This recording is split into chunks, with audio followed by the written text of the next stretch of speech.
I got it. Hey, everybody. Happy Friday. Happy Friday. I can't believe it's Friday again. I know. Man, it just seems like it just, They keep coming faster and they faster just keep and coming faster. faster and faster and faster, apparently. But well, let's get some hellos in here real quick. Helen was first one in the house. Good evening to you. Terminator, good to see you. Hope you're feeling well. City Greens, just finished canning 14 quarts of chicken broth. Good for you. Good job. My buddy Nitos, how are you? Matt, how are you? Good to see you. Oh, hey, look at that. Jesse Thomas is in the house. And I don't know how many of you guys know who Jesse Thomas is, but a lot of you will. But that is the better half of Callie Blackwell. The better half? Yeah. He's the better half? It's a guy thing. I don't think so. Silver Lining, how are you, my friend? Long time no see. Hope to see you soon. Dana Green says East Texas in the house. Bessie. Now I hope I'm going to say this right. Matt Sposel. If I did butcher that, please let me know I butchered it. It might take me a few, but I will absolutely get it right. Right. You're determined. I'm determined, right. Oh, it's Wyatt. Okay, got it. Got it. Good. Mossy Oak Parrots in the house. Didn't say Patriot. RN, good to see you. Hey, Kent, how are you? Hey, says hello. While I've been sitting in the background, just watching and listening and wanting to say hello. Well, hey, that's good. Be active. I'd like to hear from you. Thank you for joining. Yep, thank you. Redneck, good evening. Gypsy, how are you, my friend? I actually got a picture of your collection. You think that's funny? Aljo and Barbara are in the house, and saying that I will learn the name correctly is true, just like Jean Menguet, right? It took me 30 lives, but eventually I got it, right? Mo Engineer, good. How are you, my friend? I actually got a picture of a screwdriver from you in the live tonight. LJC, good to see you, my friend. David Strom, how are you? Bonnie Sign, good to see you. Skanes Girl, hello. Sharon Stock, good to see you. Beth Emily, how are you? Farm Ranch Homestead's in the house. Says I'm jumping in to say hi, but we'll have to watch the replay later. Got to run into town and pick someone up. And the Cougar is in the house. Christine Greenhaw. Helen's here. Dorothy Holloway's here. Wanda Weber. Hey, how are you from Southeast Kansas? Good to see you. Howdy, neighbor. And the greatest name on the internet. Half Bubble Off Plum has made it in the house. And I think I'm caught up. If I missed anybody, I'm super sorry. It was definitely not my intent. Anyway, there's a lot going on. Obviously, you guys know we got a big election coming up here in a little bit, which we'll talk a lot about tonight. Around here, it is just 100 miles an hour. We have homes being built all over the place. We've got, barns going up. There's just stuff going on everywhere. Yes. Which is super, super cool. Jesse says, this great example right here, listening as we bring in all the insulation. Yep. They came to my house earlier today to pick something up, but they have this whole trailer full of insulation. And I tried to convince them to just drop it off and be a pal, right? Like just leave it here. You don't need any more, do you? Babe, you don't need any insulation. I will never say no to insulation or 2x6s or but plywood. They need insulation. I know. Remember when Mo bought his Pioneer Princess stove, and I tried super hard to get him to leave it here? Yes. Yep. I wonder if he's regretting that decision now. No, I'm sure he loves it. Starla Dope, good evening to you. Hope you're feeling well. Tamara Smith, how are you? Good to see you. So anyway, let's start with you. What's the first thing on your list today, Miss Pumpkin? First thing I have is we took Cowboy to Butcher. We took our Angus in finally. We had him for a year. Mm-hmm. And he was a year when we got him. Yes. And then we raised him for a year. And he was 700 pounds when we got him. And then we fed him for a year. And he was, I was going to write that down. It was like 535 was hanging weight. Mm-hmm. He'll hang for 2 weeks and then they'll cut him, or I think 10 days. They hang for 10 days and then they cut him up and then they freeze everything for like solid for 3 days. We did that one time we brought home freshly cut, not frozen, and made the huge mess in the freezers, which I was not aware of because that is gross. But they freeze for 3 days, and then we go pick up, and then I play Tetris in the freezers, trying to get everything back in. So I've got like 2 weeks right now to start like cleaning out freezers, making space. We're eating all the old burger, eating all the corn on the cob, because that takes like big space. I put some cobs in the freezer so that we can enjoy them through the winter. And now I'm like, oh no, I need the freezer space, because before I had 3 freezers and now I only have 2. I gotta really watch my spacage. So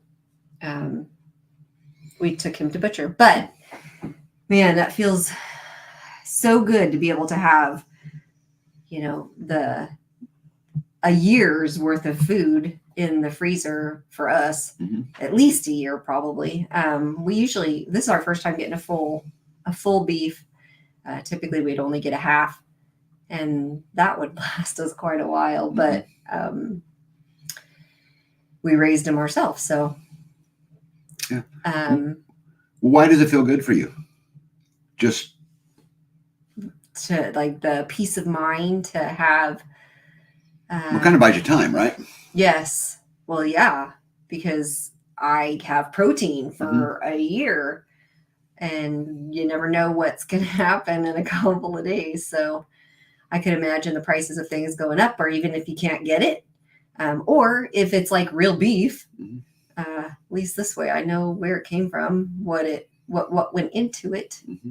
And so I don't know, like you had always said, like if the lights went out, that's my fault, meaning your fault. If the lights, if we don't have the money to pay the electric bill, it's your fault.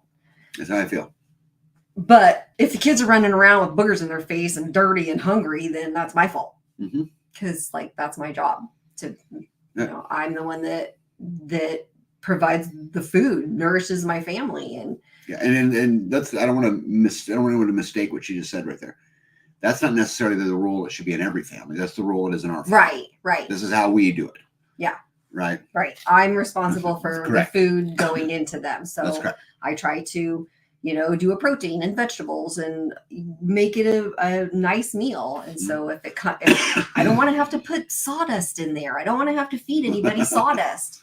So it feels good. It's a relief to me to have it there. As I get lower on the, especially ground beef, because Tag doesn't like a whole lot of like steaks or ribs, or but not a lot. My son doesn't like a whole lot of, he prefers his meat already chewed. He likes ground beef. So like whatever I can do with ground beef. So I have one freezer with ground beef, and as it gets lower and lower and lower, I'm going, oh no. And so I think I've got like 13 pounds of ground beef left from the last cow. Yep. So if as it's going down, I'm going, oh no, watching the time. Okay, we better start eating something else, some chicken, some pork, some. Well, if you're ever looking for a reason to go put a half a beef up, or to put a quarter beef up, or to go buy something like that, now's the time. I mean, with all the craziness that's going on, and who knows what's coming, nobody knows, right? Right. But whatever it is, I mean, what a great thing to know. I would imagine from your perspective to know that you've got, and I'm not talking about long-term food storage or any of that stuff. Just the normal stuff, the garden, what the garden produced this year, and what.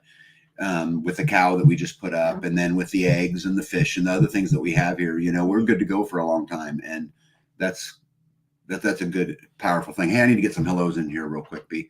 Harry Kent Hepworth is in the house, and this is a buddy of mine that I met in Kentucky. And I wanted to share a story with you, Harry. So I hung out with Callie and Jesse today a little bit in our community building, and we shared some good laughs, and we talked about you. And I want you to know that. And, she talked about her experiences with you when she was down there in Kentucky, and I shared some of my experiences, and she sang your praises, and she had many wonderful things to say about you. And so I just wanted you to know that, because, a lot of times that kind of feedback don't get back, or you don't hear it. But, Harry said that we got to meet Kansas hero Callie Blackwell at the Kentucky Sustainable Living Fall Festival. Very impressive and productive lady. And she had equally great things to say about you, Kent. And so I just wanted you to know that. I love that. Yeah, how cool is that, right? Let's see here. I need some more.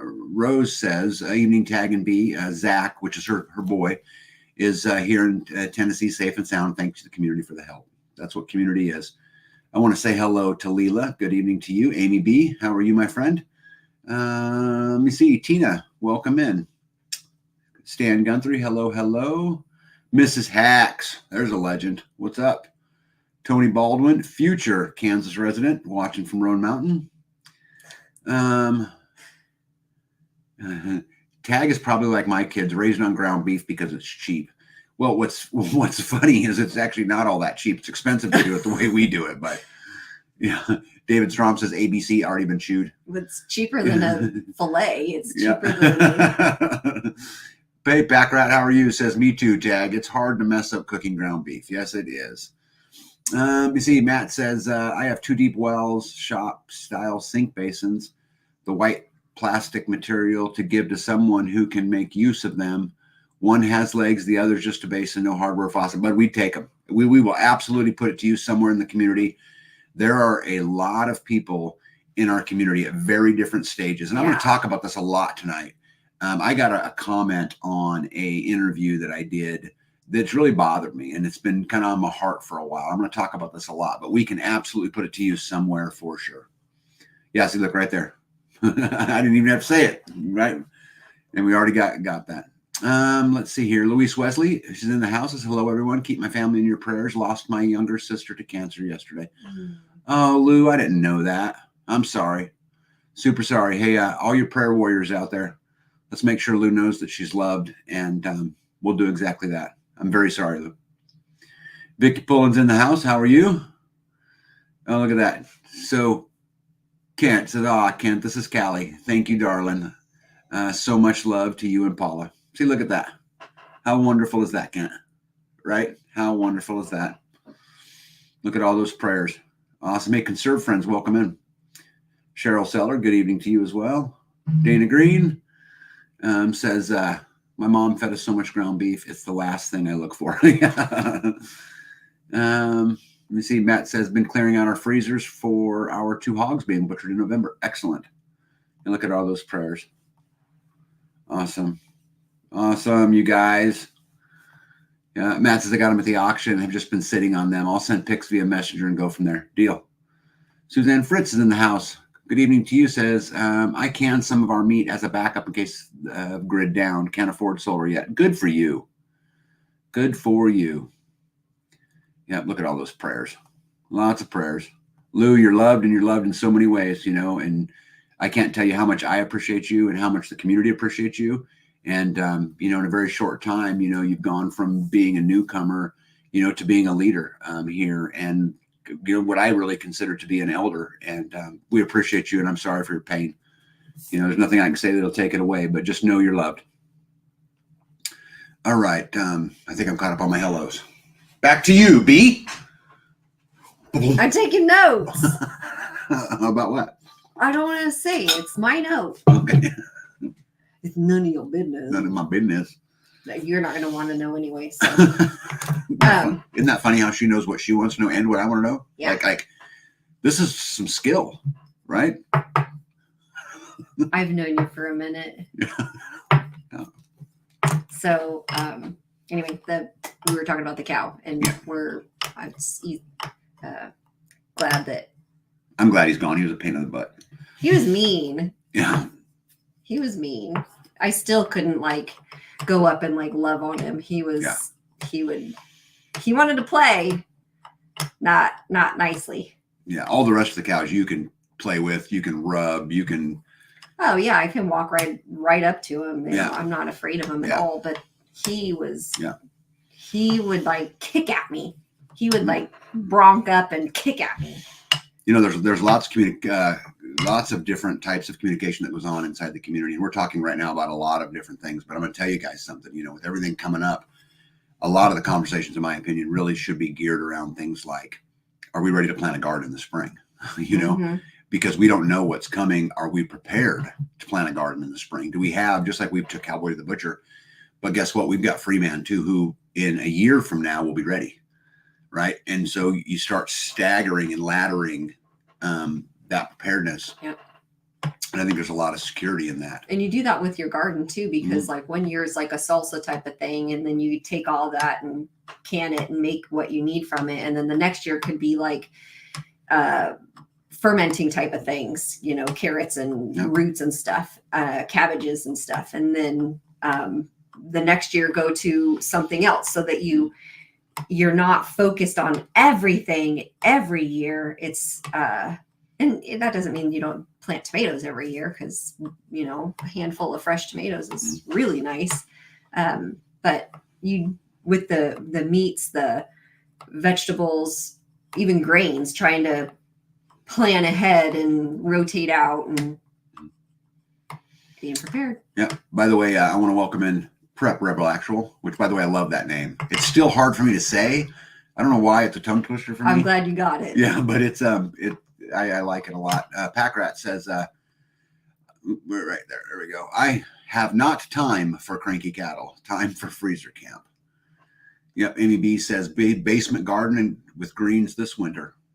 Oh, nice. Yep. Tamber says, last one I raised butted me in the upper leg, and I told him I'm going to enjoy eating him. Use LED lights that don't cost a bunch. No. Mm-hmm. Yes, we have already plowed and put manure on the garden. See, that's what I'm talking about. Get it ready for winter. Mrs. Hack says, that's how I garden, B. Yeah, my purple peppers just finished off this year. Yeah, we're done gardening for the year. We still have some stuff we got to get out of the ground, you know, root stuff that's we haven't totally finished with, but we are good to go. We are set. But also there's other things, guys, firewood. You know, and I know a lot of people, 99% of people that I know put up their firewood for the year. Well, actually, let me go back. 75% of the people I know don't put it up for the year and do it through the winter when they're freezing their tail off. 25% put it up for the whole year. But I'm going to tell you guys that we don't know what's around us. I'm super thankful to know that I have more than 1 year put up, which means I wouldn't have to do it next year if I couldn't get to it. Right. If something else was going on. Right. And so I'm going to try, I don't know that I can, but I'm going to do my best to always stay in front of it like that, to buy myself some time. Right. And I think that that's the best we can all ask for, is that we put ourselves in the best possible situation to succeed. And that starts with outlook. That starts with attitude. It starts with perspective. And if you don't have that, you don't have anything. I'm going to tell you guys something. You guys know we have a huge community around here. You know what the number one thing I look for in people who move to our community or community members is attitude. It is more important than any skill set you have. It is more important than anything else you bring to the table, because without it, it's miserable. And if you can't maintain a good attitude in peacetime, how are you ever going to when times get tough? I want to be around a bunch of people when it's down, when it is all the way at its worst. You know, they look me in the eye and say, fuzzy kittens on 3. That's who I want to be around, because that's how you'll survive, in my opinion. Yeah. Anyway, I don't mean to rant. Got my garlic planted yesterday. Still have some peppers and tomatoes in the garden, but some is coming out little by little. The rest of the beds are ready to go for the spring, says Wanda. Good for you. I took a Jack Spirko cover crop online course and have a decent cover crop on. Excellent. Nito says, I baked up 22 loaves of zucchini bread, froze and vacuum sealed for a winter treat. Oh, awesome. Nice. Holy smokes. There you go. Half Bubble Off Plum says, I have 2.5 cords of firewood and I'm in Florida. Yep. Toby says, we try to cut wood at least twice a week all year. Yeah, I think that's the best way to do it. Is just try to knock it out a little here and a little there. And guys, I know there's a lot of people like in our personal community who just made the transition who aren't there. Right. They haven't had time to be there. Right. And that's okay, because they're further today than they were yesterday. But the point is, I would always try to strive to not be forced to have to go do a chore, to try to be in front of it the best you can. Nito said, I also dug up potato bags and have a wheelbarrow full of potatoes to get canned up for the winter. Love that. And Cheryl says, last few weeks I've made different soups. I can whatever is left. Excellent. See here, Wyatt says, had to cut firewood all summer long when we lived in Arkansas. Yeah. Yeah. That's what we do. We try to stay on it the best that we can and just try to pile it up. Growing up, my dad, if there was a tree down or something, like a farmer would call and say, hey, I've got this. I need, fell down. Do you want it? Come and get it. So my dad would go and do that in the wintertime. Yeah. But otherwise, we had enough stacked in the back pasture that we didn't have to do it. We didn't have to. But if somebody called and had it available, we would go get it. Read that question. What are chickens lacking in their feed? When they eat their egg. calcium, right? Well, I don't know. You know what she's saying is when they start eating their eggs, they love the eggs. I think they will eat it. No, if they're not lacking anything, I think they'll eat them. Yeah, but I don't think more likely to eat it when they're looking for calcium. Well, I mean, the shells give them calcium, but I've had chickens that if there's one that's so here's the thing. If you catch one eating it, that's the one that I like, hey, dinner. Because there's you can't be like, okay, now listen here, fella. This isn't going to work. I mean, there's no beating it out of them. They're not going to listen. So, once they get that, once they know that that's where they get it, I think that that chicken will continue to do it. Mm-hmm. If there's eggs in the box, that at least that's my what I've learned, I guess. But if you find a chicken that's eating her eggs, usually it's because like one broke or something, and then they saw that there's like yummy stuff in there, and then they're like, hey, there's 12 more here, and then they go after that, and then they keep coming back because they're like, hey, this is a permanent food source. So if you catch it doing it, kill it. Conserve friend says oyster shells, Tina. Yeah, but what they get out of oyster shells is calcium, right? Yes. I mean, right. The shells are calcium, and the oyster shells are calcium. So you can supplement the calcium if you think that they need calcium. If the shells are soft, or if you're having a problem with that, you can put calcium into their coop, and they will eat it as they need it. It's not going to spoil if you put too much in there. Wanda Weber's got some great advice here. She says, if a chicken breaks an egg and gets started eating the yolk, they will continue on. Collect your eggs more often. Yeah. And then Dana wants to know if they're in a crowded cage, which would matter, right? Yeah. Sorry, I missed a couple comments there. Anyway, Papa Bluff Plums has just planted a bunch of starts, 100 collards, 50 strawberries, 50 cabbage, 50 onions, hoping to get garlic, radishes, lettuce, and rutabaga in this weekend. Well, Bee had something interesting pop out of the ground she noticed today, huh? Yes. Why don't you talk about that? Look at that smile. Did you guys see that? Well, I didn't even know at first. I was like, what? Yes, I have like 4 saffron bulbs sprouting. Saffron. Which cool. I just planted. That's pretty cool. Yeah, and that's a result of someone who loves her very much, who wakes up in the middle of the night and spends an hour or two awake at 3 o'clock in the morning shopping. And typically when I shop for Bee. Yes. And then Silver Lining came and put them in the ground. Oh, that's right. See, so you didn't have to buy them, and you didn't have to plant them. But I will cook it for both of you. Do you cook it? You use it in recipes. Oh. Yeah, you can eat the crocus, which is plant. I did plant crocus. Yeah, I guess that was the guess. Yeah, which is pretty neat. There was a comment up here I really wanted to get to, but it blew right by me from David. Yeah, let me find it. Oh, right there. David says, mindset. Perhaps those negative types of people lack a connection with gratitude. Yeah, here's the thing, you guys. When people are negative or have a bad attitude, it doesn't make them bad. Right. That's not the case at all. It's that sometimes what you have to learn that at the end of the day, you control the outcome. And you do have to learn it. You have to learn it. And not only have to learn it, you have to practice it. Yeah. Right. It has to be part of your process. And you have to say, okay, I'm going to take these 15 minutes to feel sorry for myself, or I'm going to take these 15 minutes to, be sick and tired, or whatever it is. I'm going to take these 15 minutes to be a victim, but then I'm going to get on with it. And I'm not going to wallow in these steps. And so I think it's about pointing it out. And I think it's about having great people in your life. They say that if you're the smartest person in the room, you're in the wrong room. Right. And so surround yourself with people who will push you and manipulate you to be the very best you. It's, and I use the word manipulate. It's not a bad word, guys. Right. I'm telling you, it's just, what do you use it for? Right. At the end of the day, if I can manipulate someone I love to be a better them, tell me what better gift there is than that. Tell me what better I can do as a friend, as a mentor, as, or even the other way around, right? Someone who I look up to. If I can help them be a better them. So it's all about, to me, it's about just learning it and practicing it.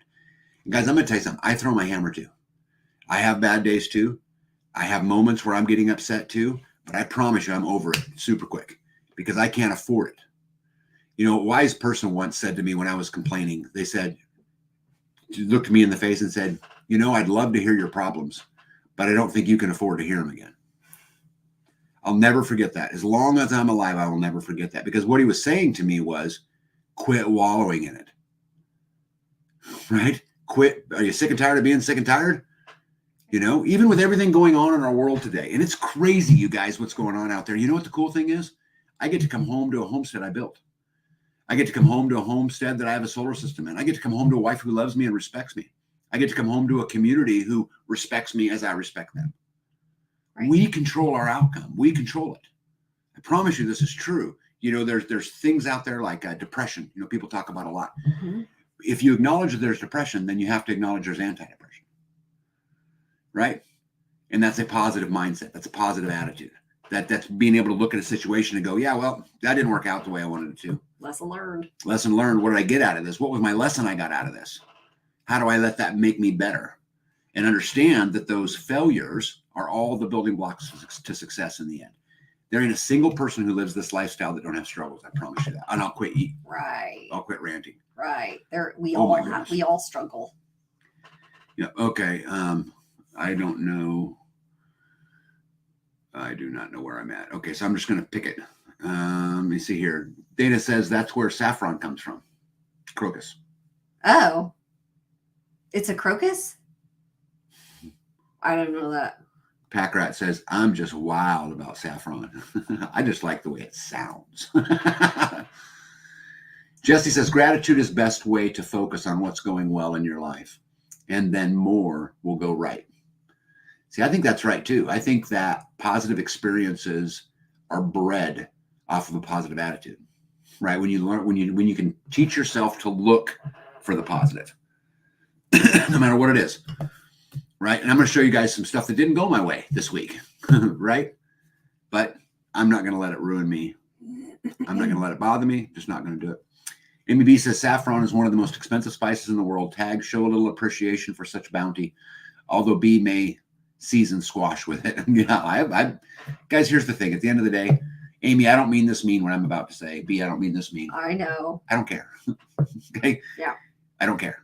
At the end of the day, I've got plenty of my own things to do, plenty of my own things to manage. I don't want to be in charge of any of that. I love shopping for her because it makes her happy. Did you guys see that smile when she said saffron bowls were? Did you guys see her grin? Sprouting. That big, beautiful smile. That's all I care about. I don't care about the rest of it. Not being mean, just saying. Right. G. John says, Cycle 101.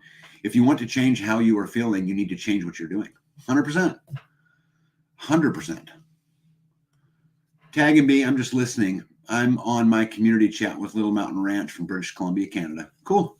I'm glad that you found that up there. We have planted garlic, ginger, and winter onions. We have also propagated elderberries and mulberries. Love that. Tag manipulated me into moving to Kansas, and I'm so grateful that he did. We wouldn't be a good friend if he didn't push me to be the very best version of myself, says Callie. This is 100% true. Did he make you cry ever? Yes. Did you make her cry? Yes. He does that, doesn't he? Mm-hmm. Yeah. But here's the thing. My heart's in the right place. I want Jesse and Callie to live their very best life. I want them to achieve things that they could only imagine before. Yeah. I pray that for them. I wish that for them. I do. And if I can push buttons that help them get there, I'm going to push every freaking one of them. Yeah. And they'll get mad at me. They will. It's okay. It's totally okay. And I would love to have the same back. Out of our comfort zone is the only place we grow. And we can't be friends. We can't be true friends if all I do is tell you what you want to hear. Right. It just That's can't. True. And I love people in my life. That's one thing I love about my wife. She's the first one to tell me I'm not that special. You're special to me. You know what I mean? You know exactly what I mean. Right? I know. Yes. And I love that because I think people need that in your life. Change your mind and change your life. Amen. Mrs. B, what is growing zone and did it change? For us, what's our growing zone and did it change? It did change. 6A. Mm-hmm. What was it? 5B. Or to go the other way? 6A and now it's 5B? I thought it was 6. No, now. it's the other way. You got it right. Yeah, it's 6A now. Yeah. So it did change. It got warmer, right? Yeah. It got warmer. Kent says, I must be in the right place then because I don't know everything. I don't know everything either. Right? And isn't that kind of what community's for? Right? And all of us getting together is for, just like Bee's learning stuff about saffron she didn't know tonight. Right. Right? How cool is that? Hey, Zeg's in the house. What's up, Zeg? Let me see here. Matt says to Jesse and Callie that we are glad that they are here. I am glad as well. Amy B says saffron are the inner stamens, red threads that are picked with tweezers. Yep. Hey, Rhonda, how are you? Canberra wants to know, what is saffron? The red threads. You may get up there so you can read it there, pumpkin butt. I was trying to remember what she said. Yeah, it's the center of the little flower. It came with a book, like the bulbs came with a booklet of like how to plant them and what it is and all about it. And, I don't remember seeing crocus, even though you bought me, I thought that those other bags were crocus. There must be other crocus. Babe, I buy you all kinds of bulbs. I don't have any idea. I don't even know what he buys me, and I have to Google it. And then I'm like, okay, how tall is it? Where does it go? And then he's like, don't disappoint me. One of my favorite things to do, if I find a plant that I don't even know what it is, like I have no idea, but it will grow in our zone, I buy it. Yes. And then I plant it, and I'm like, ugh, bleh, bleh. You eat it. And then he's like, ugh, nobody ate them. Hey, Nitos, I love that you said this right here. I really mean this. This is such a big thing, and it takes courage to say it, Nito says, as a person who's battled depression since I was a teen, I've had to learn how to change my mindset to find the blessings in my life. That's beautiful. It is absolutely beautiful. And, they say whether you think you can or whether you think you can, either way, you're right. So choose you can. People tell me, choose you can. It's a choice. Can. Yes, I can. It's an absolute choice. I had a good buddy of mine, Doug, who's somebody who I look up to in our community a lot, who came over and said, I didn't know you could do that. Something that I had done on the community building. And I said, I didn't either. Choose you can. That's it, right? Callie says, he's made me cry a lot. A lot. Yep. I want nothing but great things for Callie and Jesse and everybody who's on here tonight. Keep your heart pure and the rest is okay. Dana Green says saffron is a spice. It comes from the stamen of a crocus flower. Mm-hmm. Is it medicinal? It's edible. I don't know about medicinal. You see here, Rabbit Coyote, how are you? Says, evening, Tag and B. Taking a break installing my new EG4. Cool. Good. Level up, right? New level, new devil, baby.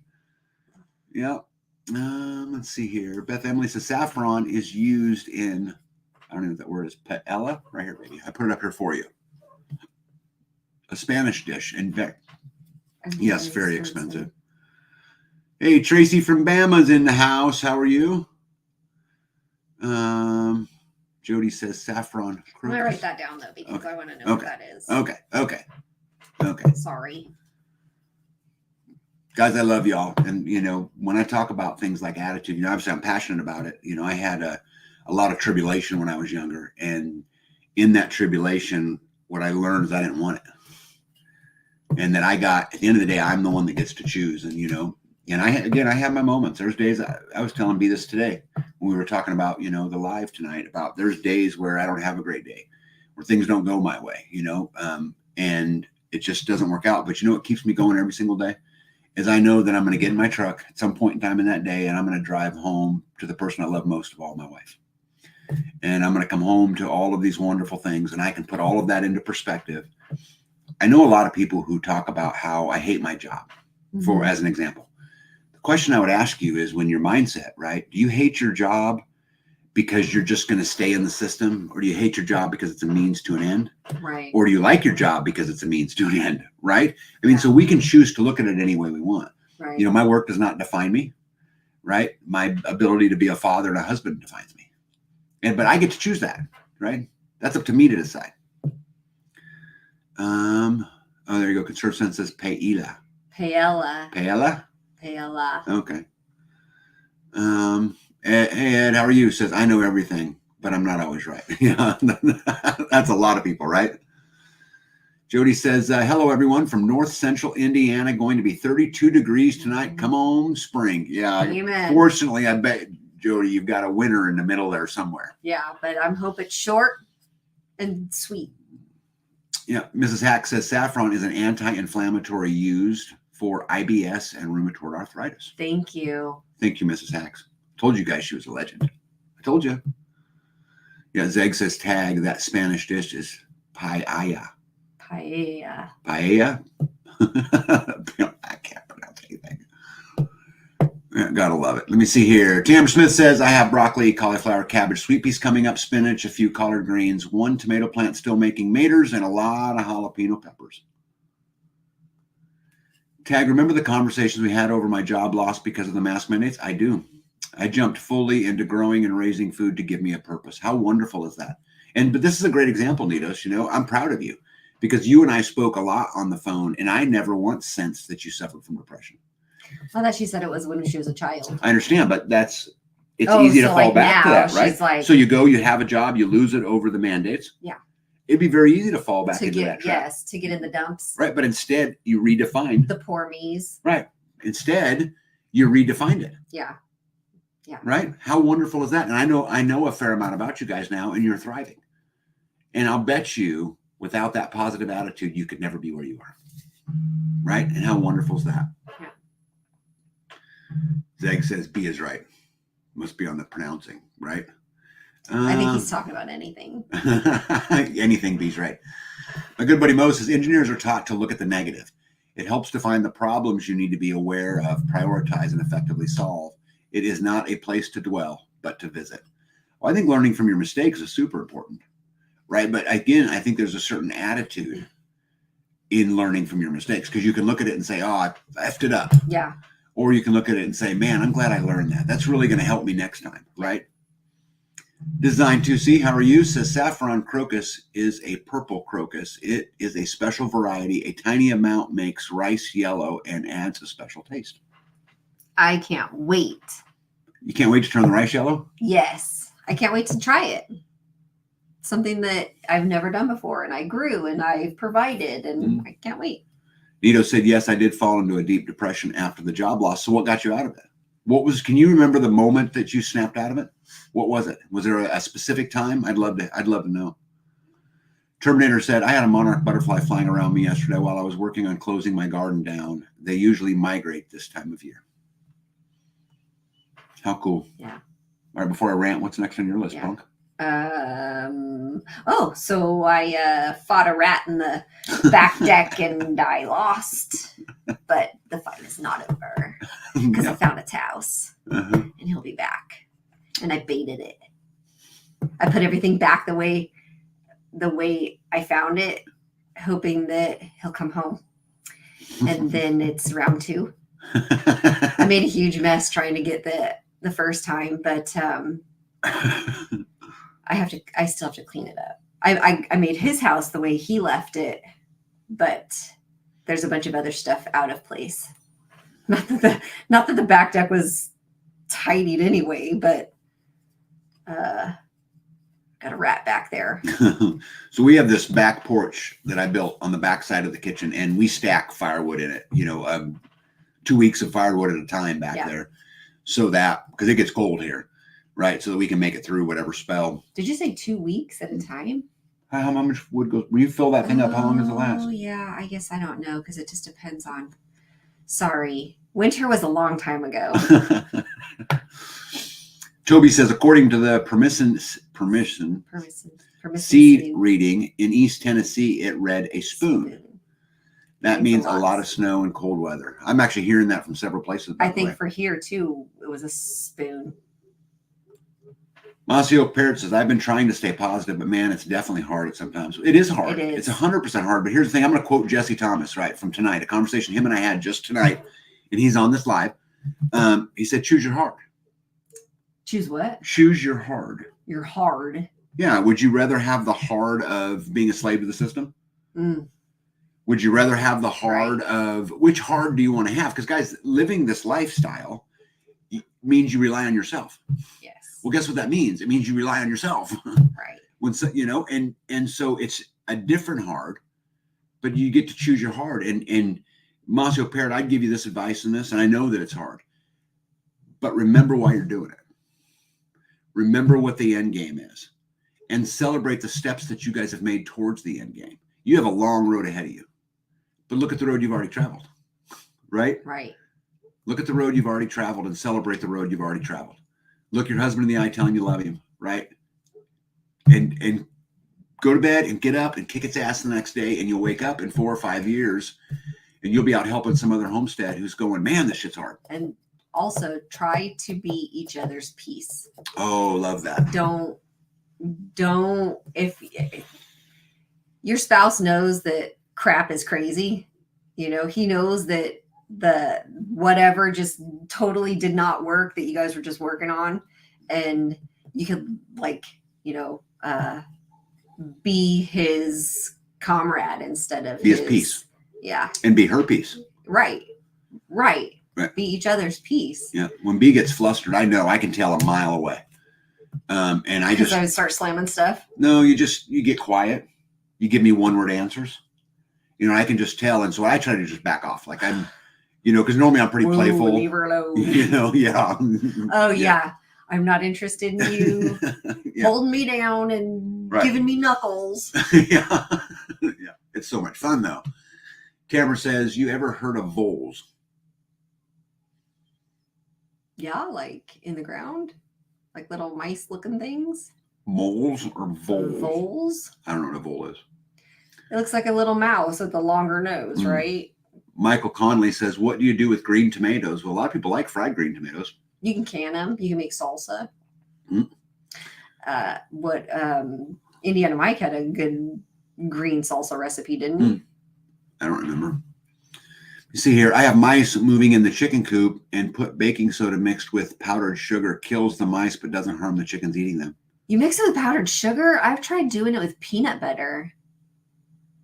I wonder if powdered sugar. I love that. Thank you. I told you she's a legend. Make sure you're getting enough vitamin D to help with depression. I think vitamin D is important to help with everything. Isn't it crazy how the side effects of the mandates, right? Locking everybody up and all of those kind of things, and not getting that sunshine. Get out every day. I actually think one of the best things you can do if you're down in the dumps is take your shoes off, take your socks off, get your feet in the dirt and get outside. I would totally do that. Your mom would too. Yes. Yes. But you like walking around barefoot. Yeah. I don't like the stuff touching my feet like that. Oh, it's so earthy. Nito said, I prayed a lot and needed to find a reason for being alive. I needed a purpose. And since I'm good at growing food, that is what I turn to.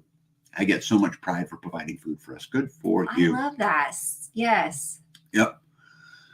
You see here, Michael, pull them before the frost, layer them in a cardboard box with paper between, check every few weeks. Look at a lot of fried green tomatoes. Saffron is anti-inflammatory, anti-cancer, and an antioxidant. Oh, I'm falling behind you guys. I'm sorry. Not really. Oh, yeah. You're fine. Hee-haw, gloom, despair, and agony of the deep, dark depression, excessive misery. If it weren't for bad luck, I'd have no luck at all. Gloom, despair, and agony on me. Make sure I read that right.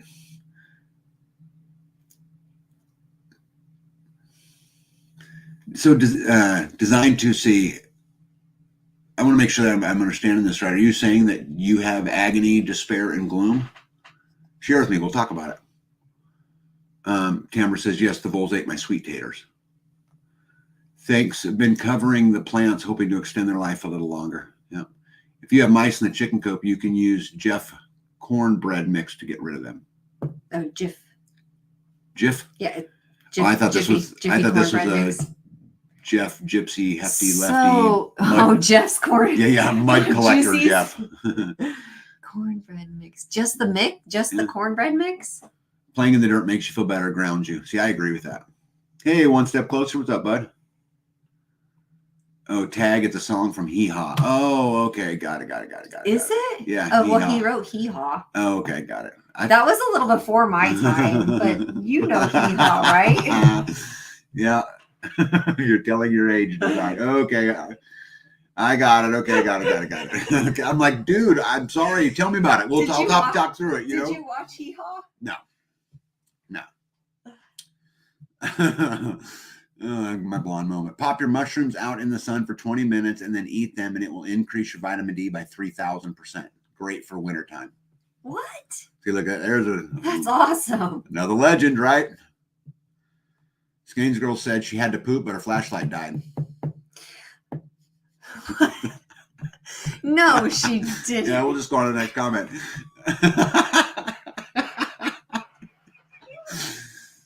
RN says, Tag, he's referring to a TV show called Hee Haw. All right, got it. Damn, She's going to kill you. Yeah, she is going to kill me.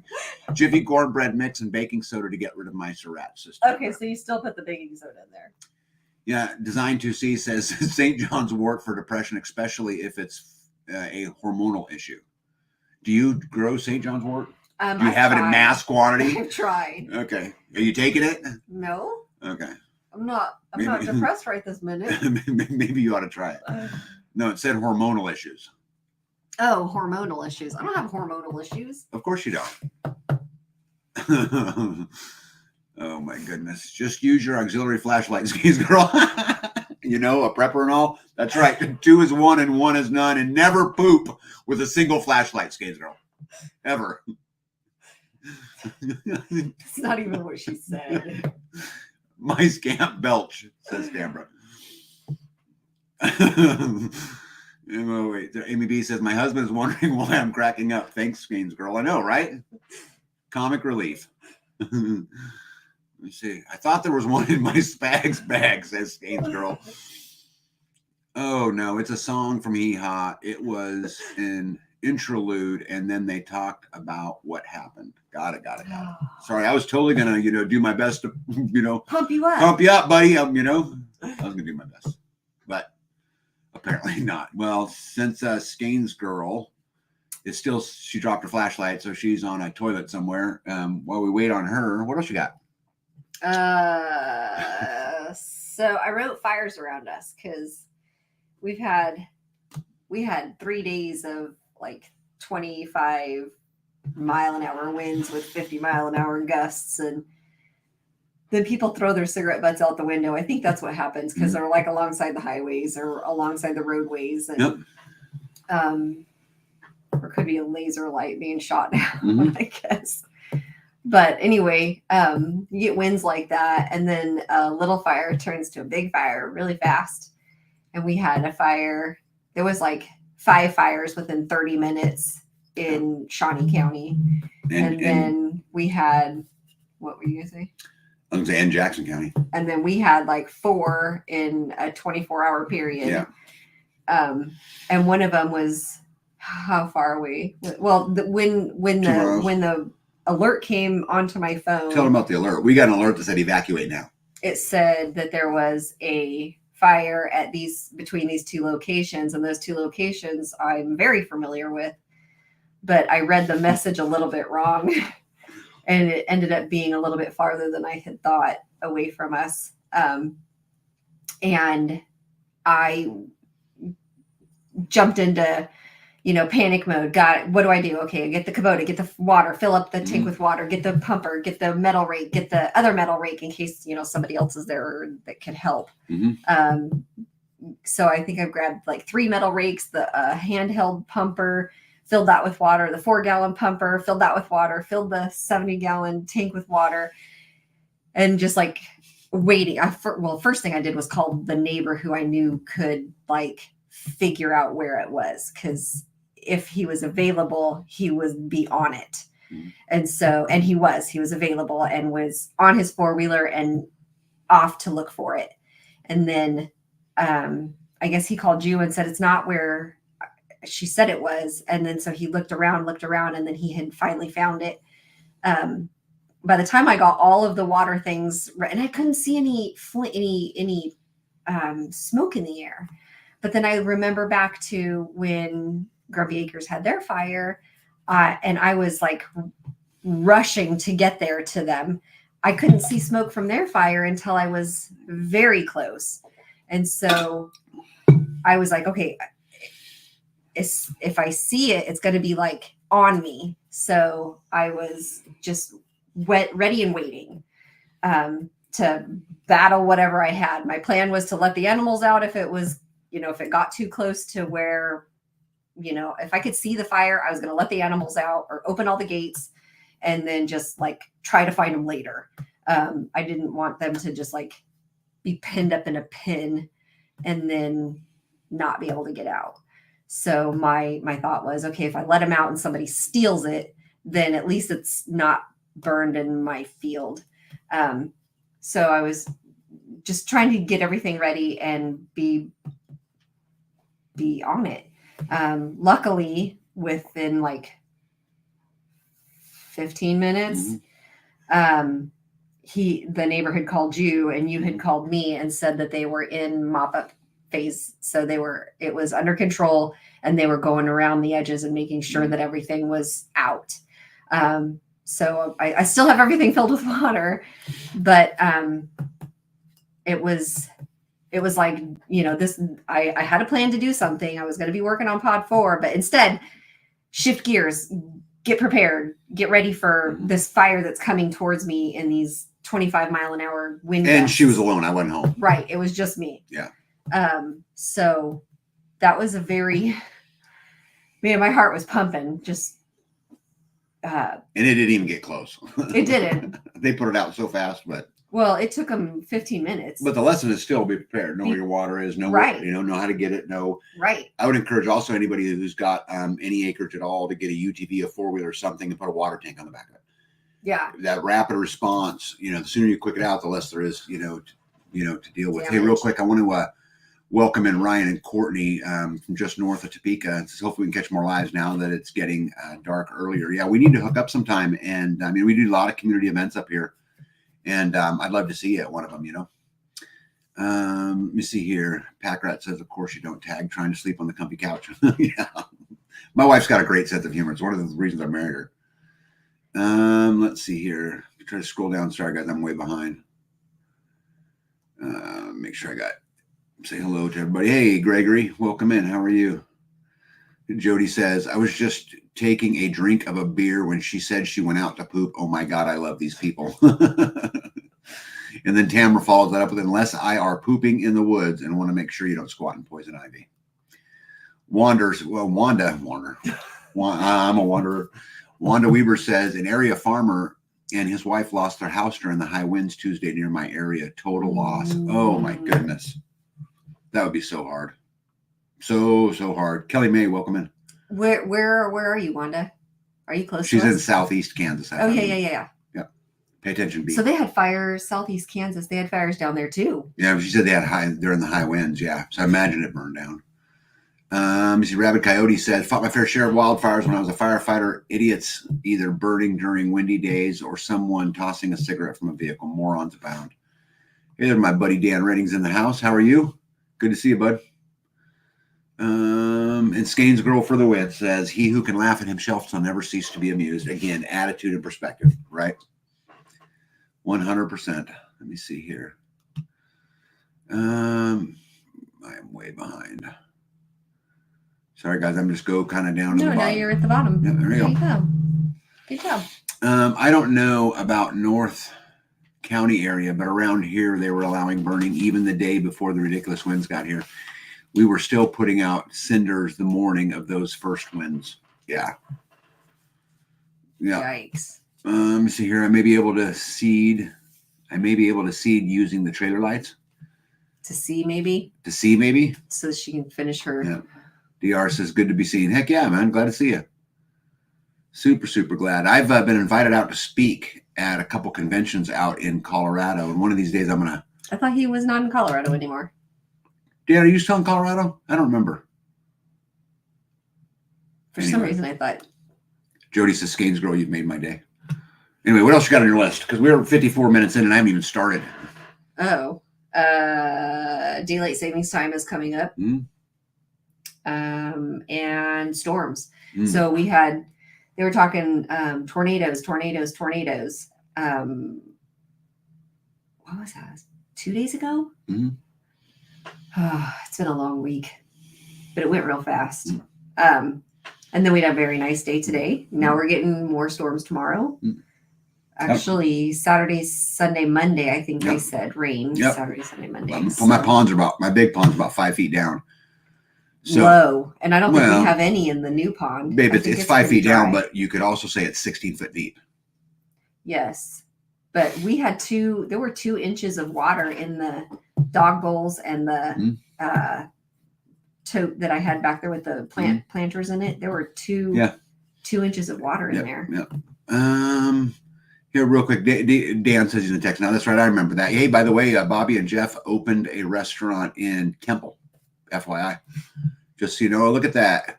The world famous Crunchy Mama Farms is in the house. Said first rain in a month, no leaks in the new house. Dried in for real. Congratulations. Yep, congratulations. Ryan, all my info has changed due to many reasons out here in the country. I did email an updated info a while back, but I think it got missed. Yeah, it probably did. I'm sorry if that's the case, but please re-email it. There's no excuse if I missed it, but apparently I missed it because I don't recall seeing it. So let me see here.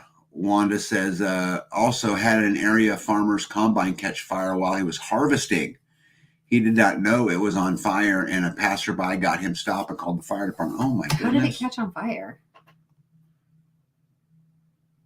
Just Thomas says, yay, Sean, Crunchy Mama Farms. We had our first storm, too, and no leaks anywhere. Yeah, those are such big wins, right?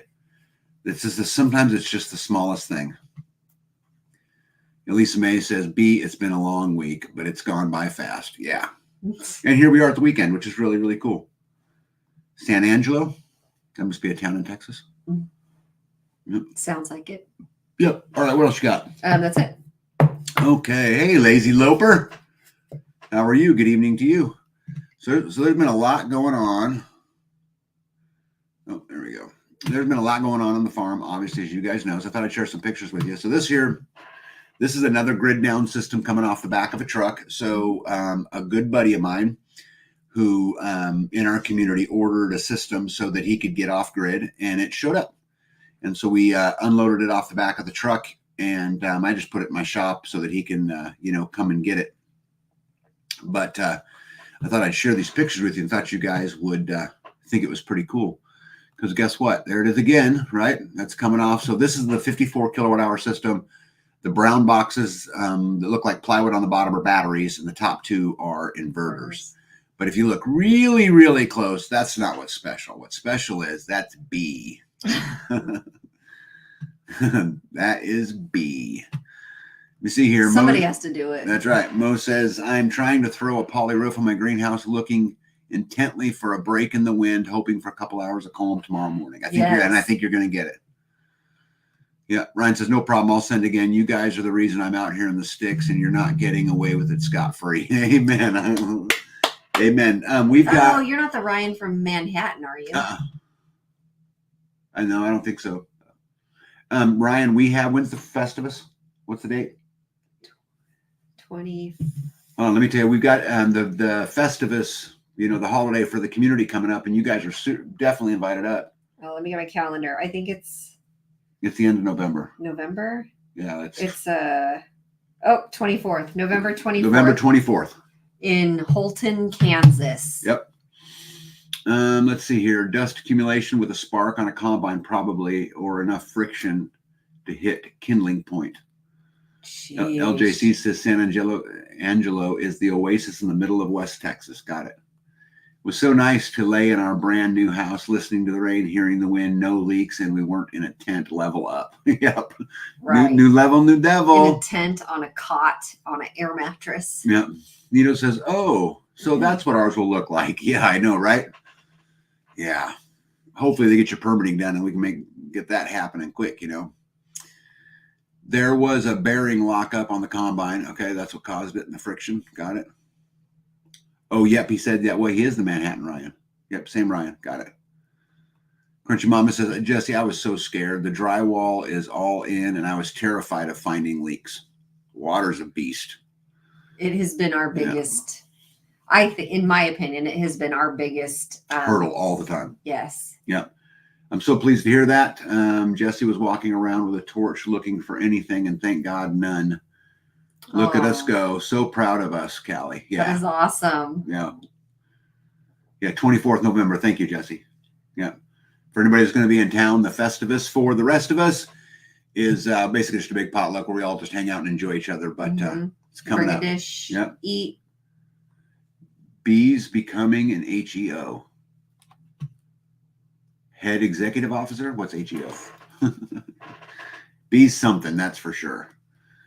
Anyway, what else we got going on? So, guys, look, there's the community building. I got the ceiling all the way in. And I got some of the wainscoting on as far as the tin goes. Show you guys some more pictures. Yeah, built me a little chair rail along the top. Mm-hmm. You know, one of the things I love about the way I build, heavy equipment operator, is the HEO. Oh. Got some lights hung down the center. You know, one of the things I love is I like to build with construction material. And so none of this is fine carpentry in any way, right? I mean, I build out of, 1x4s and 1x6s, and I router my edges and, those kind of things. But someday this will be the home to the Freeman Festivus, and this will be the home to a lot of those kind of things, that we do as we go along. And so we are absolutely making ground. You got the lights hung. Yep, you got just hung them yesterday. Yeah, I like those lights. Yeah, got them on clearance. They're copper on the bottom. Yep. I think they match the tree good. Yeah. Well, at least now, before it turns gray. Yep. So what I'm going to try to do tomorrow, and get a little wind behind my sail, I'm going to try to get those center lights actually hooked up. Now the center ones? Yeah, they're hooked. No, the ones that you see up there. Now they're hooked up from the perspective of they're connected to that box.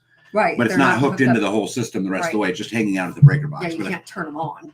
If I get time, I'm going to try to get that done so that I can turn the lights on, because I'm having more and more people over all the time where we're using the community building. And it'd be nice to have. Even in the construction. I know, right? Well, we just clear it all out and put some tables up and chit chat, whatever it is. Yeah. But love runs rampant. How are you? Says, sorry I'm late, but I'll watch the replay. And we don't have to pay anybody to use their 100% establishment. Correct. Yep. We are not set up for cooking yet, though. So everybody's got to bring their own lunch. Yeah. These are the lights that I use now. And they're just plugged in to the one outlet that I've got hooked up to the solar system. I got 4 now, but hooked up. This is what we use right now, but hopefully very, very shortly we'll be able to just actually turn the lights on, and that'll kind of be the end of that. But I just included this picture because it's all cleaned and I've swept and, all of those kinds of things. So you swept? You didn't know I knew how to do that, did you? No. You have been hiding that? Yeah, Wanda says I like the look of the timbers.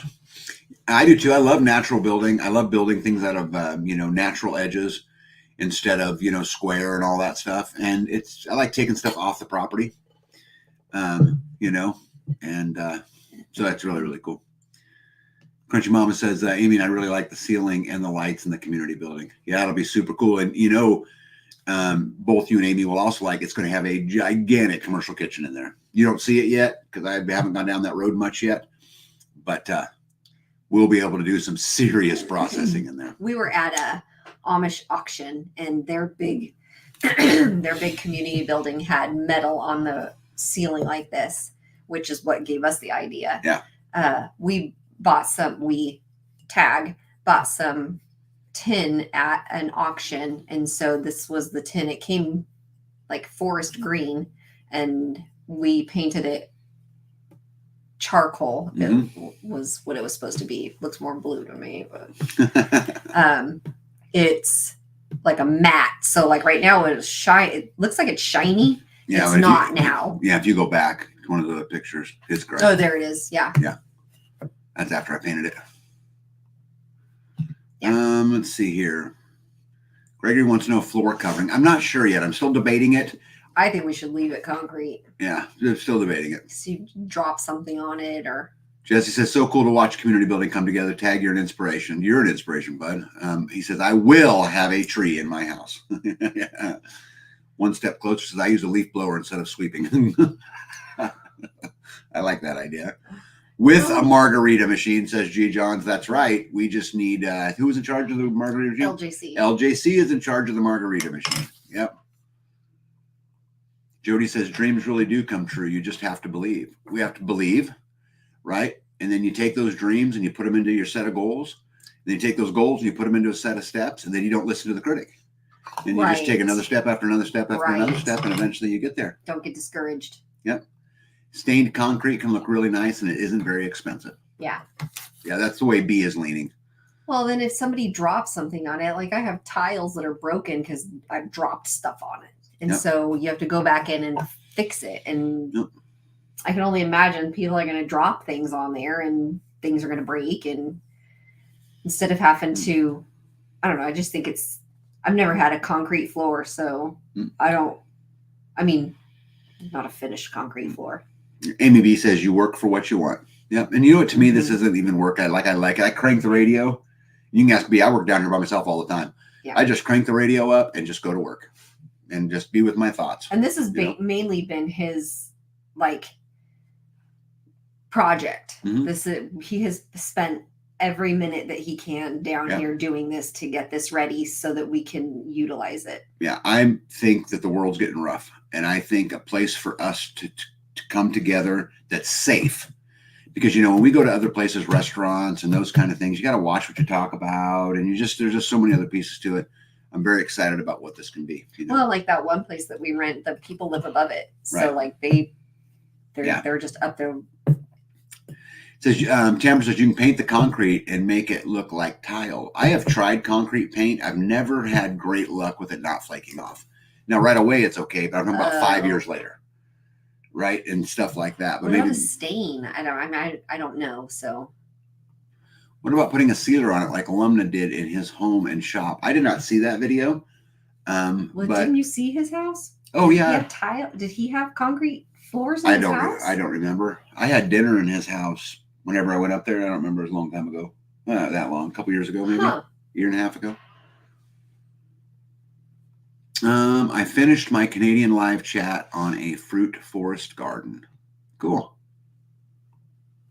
All right, what else we got going on? So I purposely put this picture in for you guys, and some of you will find it useful and some of you will not. But for me, I use tape for a lot of things. This is just painter's tape. Painter's tape is cheap, right? It's a couple bucks a roll. It's not a big deal. But when I try to figure out how I'm going to build something or what it's going to look like, a lot of times, like you can see that bottom cabinet, which I haven't finished, but if you look behind it, you can see tape. So I taped out what the cabinet would look like on the wall. I put the TV on the wall, and I put the little side cabinets on the wall so that I could stand back from it and decide whether or not I liked it. But more importantly, my wife has zero imagination. Yeah. Right. So this helps B go, I like that, I don't like that, do that, don't do that, whatever it is. And so I just wanted to share with you guys that don't be afraid to break out a roll of tape. Yeah. Right. And this is how he does all of our planning. Like, will a couch fit here? Can I put a couch here? I don't know. Get the tape out. Right. I'm like, well, how am I supposed to know how big the couch is going to be if I don't have it yet? And he's like, well, look at a standard couch. How long is a couch? Right. Yep. It just helps me, as Kelly May says, it just helps me, kind of map it out. Yeah. Rhonda, how are you? Says, only problem with concrete floors, it's really tough on the feet and legs if standing for a long time. Yeah, I think in the kitchen we'd put some rubber mats probably or something to help that. But yeah, that definitely is a negative to it. Let's see here. I use epoxy floor sealer for garage floors. Works great. I've put that on a garage floor before, and it worked really, really good for 10 years. Right. It scraped off. But then eventually it kind of scraped off. It didn't take 10 years, but we were really hard on the garage. I mean, I can only imagine we'll be hard on this too. Yeah. Yeah. Rhonda says you could use fatigue mats. Yeah. When I used to install TV mounts, I always used tape to get my clients to visualize where things went. Yep. Yeah, but you can actually see, if you look real close in this picture, you can see there's a black box drew with marker. And it's purposefully, it's not centered. That's where the blocks are behind the TV for the mount. And so when I put them back in there, once I was putting the drywall up, I marked it out so that when I go to actually hang the mount, it's somewhere I know right there. that there's solid wood behind there. You're going to hit solid no matter where you drill. So that's why I marked that out. Yeah. I think I missed a comment maybe. I don't remember. Anyway. Let's see what else we got going on here. Oh, so you guys knew we talk about how not everything goes your way. So this is in my brand new community building. Yeah. Okay. I'm not going to tell you what happened. I'll let you guys guess for a little bit. But there's a piece of trim that's knocked off the inside of that door. This is one of the window ledges Again, brand new. That piece of board had not been up there 2 days when that happened. I got one more picture to show you, and then you guys can guess what happened. There's another bottom piece of the trim. If you see that first picture closest to B&I. And then as you can see, that screen is torn in that window. See that right there? Yeah, the screen is busted out. Yeah, it is busted and out. And you can see that the screen, the frame of the screen is actually pushed out of the window. That's a good clue. B is dropping the clues. Oh. That's good. It's good. Yeah, because we thought somebody broke in. Rabbit Coyote says horse stall mats for the kitchen area. Yeah. Maybe puzzle mat inside the sinks, or even a horse mat, which is firmer rubber but hard wearing. Oh. Yep. Horse mats can be custom cut to fit spaces where people frequently standing and working. Yep. I like that idea. Nito says the dogs. Packrat says tree incursion or critter incursion. Puppy power, puppy dogs look like critters got in. Puppies. Yep. I'm assuming Ron is saying a raccoon. Dog trying to get out chasing a critter. A cow that went to the butcher. Cheryl for the win. Yeah. Rosie or Violet. Yeah. Looks like my dog wanted to customize and visit. Yeah. Well, customize. So here's the thing. Violet is the culprit, Lou. Yeah. And wasn't my fault. She's a very interesting animal. She's weird. She will go hide. And so I'm working, and guys, I normally work till after dark. It was late. And I went and shut the lights off, looked around, shut the doors, left. And I left those windows on that side open just to keep the air going. And it would be away from, where a storm would come, so you wouldn't get any water in. And I just went, and that was it for me. What I didn't know is that she had climbed in one of the back rooms behind a piece of plywood to take a nap. So I locked her in, and she leaped through the window. Well, she chewed up several I mean, he didn't show you all the damage. She chewed up a lot of wood. Yep. Wood that has been installed. Nothing that was laying out. Yeah. Just around the windows, around the doors, around the TV. No, but I think it's interesting that a 165-pound dog jumped through the smallest window in the building. Well, and interesting too, like that window is what, 3 feet, 4 feet up off the ground? How tall is that window up off the ground? It's about 3 feet. It's 4 feet because of how tall is the they're about 4 feet because of the not quite 4, but yeah. So and there's not like a chair there, right? So she got up there and broke the window screen and then jumped out. And Mo says B only does the things like that in the shipping containers. Yeah, see, I was like, I'm not the only one that locks dogs into places on accident. Yeah, but a shipping container is one room. And anyway, she jumped through it. But here's the thing. Again, you can look at it any way you want to look at it. And the way I'm going to choose to look at this, and I'm glad the whole building wasn't finished, right? I'm still in construction zone, so that's okay. It cost me a screen and a little bit of trim. And some wood. Maybe she had to poop. Yep, I have to do, well, no, I think what happened is the thunder came in and she got scared. Oh, and she was like, I'm out of here. I'm busting out. Yeah, and she literally busted out of there. But it's cool. Cost me a screen, a little bit of trim. And the screen frame is not broken, so we literally just have to rescreen it. Yeah. Lou says you cannot contain an LGD. I know firsthand. Yeah, it is what it is. Especially with a screen. Yep, I'm proud of her. I love her, and she's by no means in any kinds of trouble. I'm the one that locked her in there, but we'll have to reload. So, but anyway, brand new building. Now I got to redo all that stuff I just did, right? Which is like, I hate rebuilding things. Yes. Yes. But anyway, life is good. She is fine. We are fine, and everybody is fine.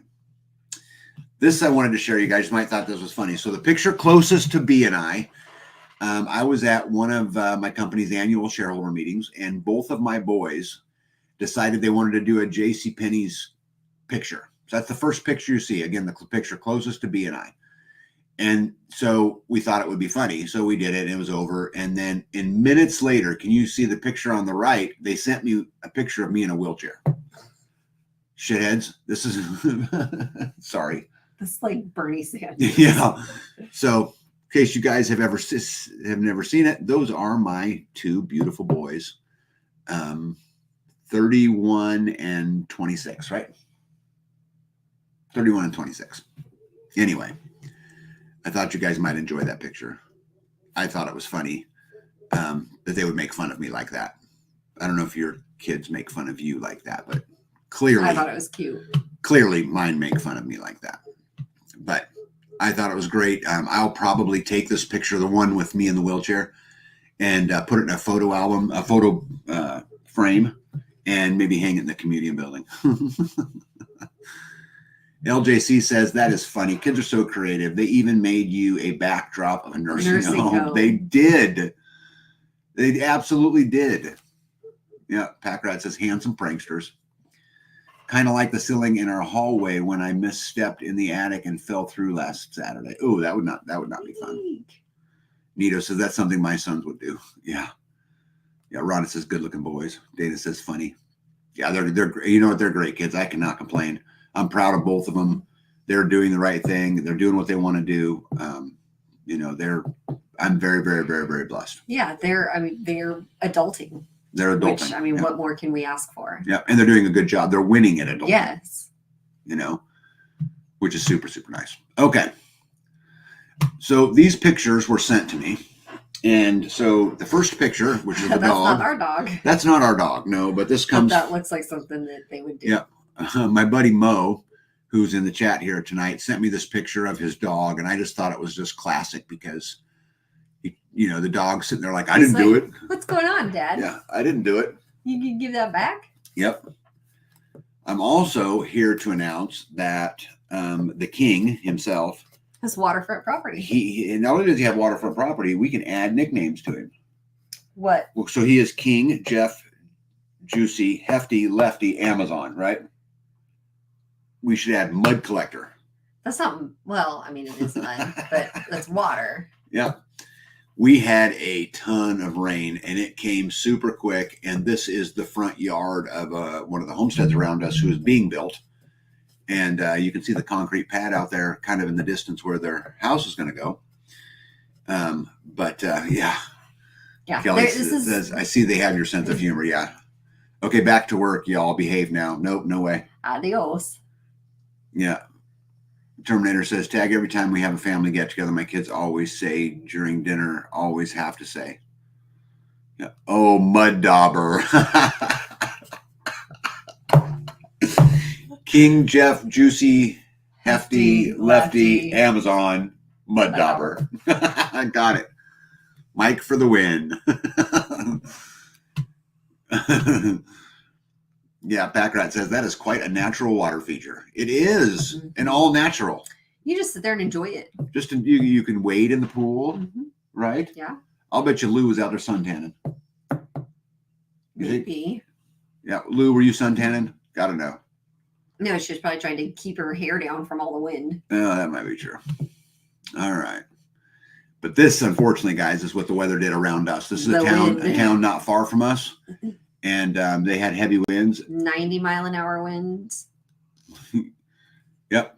And looks like that place burned down. That place lost a roof. Some big trees were down. Oh, Packrat says perfect for planting rice. Did that place burn down? I thought that it just all that was busted up. Burned to me.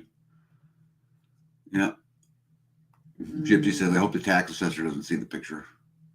I will not comply. Wasn't you. Right? No comprende. Yeah. Terminator says they always say, go Terminator. Yep, that name will stick forever. Yep, lakefront property for King Jeff. 100%. Guys, there's storms are fierce, man, and they're getting tougher and tougher. I think the only advice I would give everybody is when you're building, build to higher standards than what you typically would. I do. The community building that I just built, I tried to build it to handle 100 mile an hour, 150 mile an hour winds. Because I don't know what's coming, right? Oh, Jesse said Lou wanted a pool. Lou, you got your pool. Oh, and it was free. What a blessing. See, the earth provides. She said that she would not swim in a Kansas river, so. That's not a river. No, it's not. It's her very own. She got her very water own hole. pool. No, Yeah. I think that dirt there, that's all temporary. I don't think that they're going to have a water problem. This was just, they're in a transitional phase. And this is, sometimes we just have to take the Lou says not that kind of pool. right. Yeah. Sometimes we just got to take the hits and keep smiling and keep going. Yep, lots higher because the storms will only get worse with them messing with them. I could not agree more. And just build tough. And there's a lot of things you can do. Hurricane, clip your trusses down, strap things down, right? Make sure, and like when I bolted the community building down to the concrete, back in the day, we would go and shoot it with a Tapcon or whatever, shoot a nail in it down to the concrete, and that was good. And then you went to where 7 years ago I was using redheads and I was bolting it down, and maybe I would use one redhead every 8 feet, right, all the way around. And when I built the community building, there's a redhead that's bolted those walls to that concrete every 3 feet, because I'm just going to build it a little bit tougher, because who knows, right? And my house here has withstood 100-mile-an-hour winds, right, in the past over the last couple of years. So Packrat says tornadoes in Middle Tennessee convinced me we need to do any permanent buildings to hurricane standards. I think that's a great idea. Mm-hmm.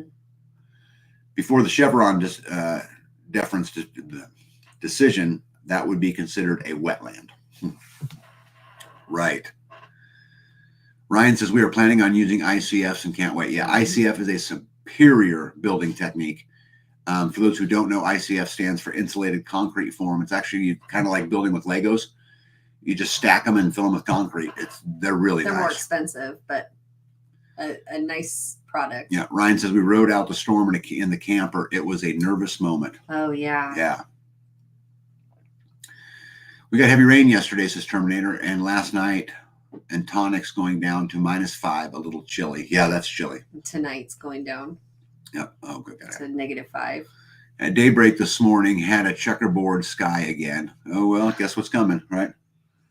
Oh, Design 2C says everyone add life jackets to your bug out bags. That's a great idea. Jeez. It's crazy that we even got to talk and think about that, right? But hey, Data, welcome in. Well, we've been at an hour and 22 minutes. I probably ought to get to some of the headlines, huh? Oh, I thought we were. No, we were just talking about the farm. So the good news starts a little late tonight. Right, but here we go. And I'll try to blow through some of these. I'm sure you guys are already hearing it. But there's report after report from all kinds of states about election interference, right? Yeah. So this one says it's happening in Arkansas this time. Voter pushes Donald Trump on voting machine and it selects Kamala Harris. I watched the video. Maybe AI created it, don't know, but the video made it look legit. Voters in Tarrant County, Texas are reporting that the voting machines are flipping their votes from Trump to Harris. After reviewing the qualifier vote file of votes actually cast as of yesterday, October the 29th, the database identifies 114,545 Michigan voters who have cast 279,000 ballots from multiple addresses across the state. This resulted in 164,000 excess ballots.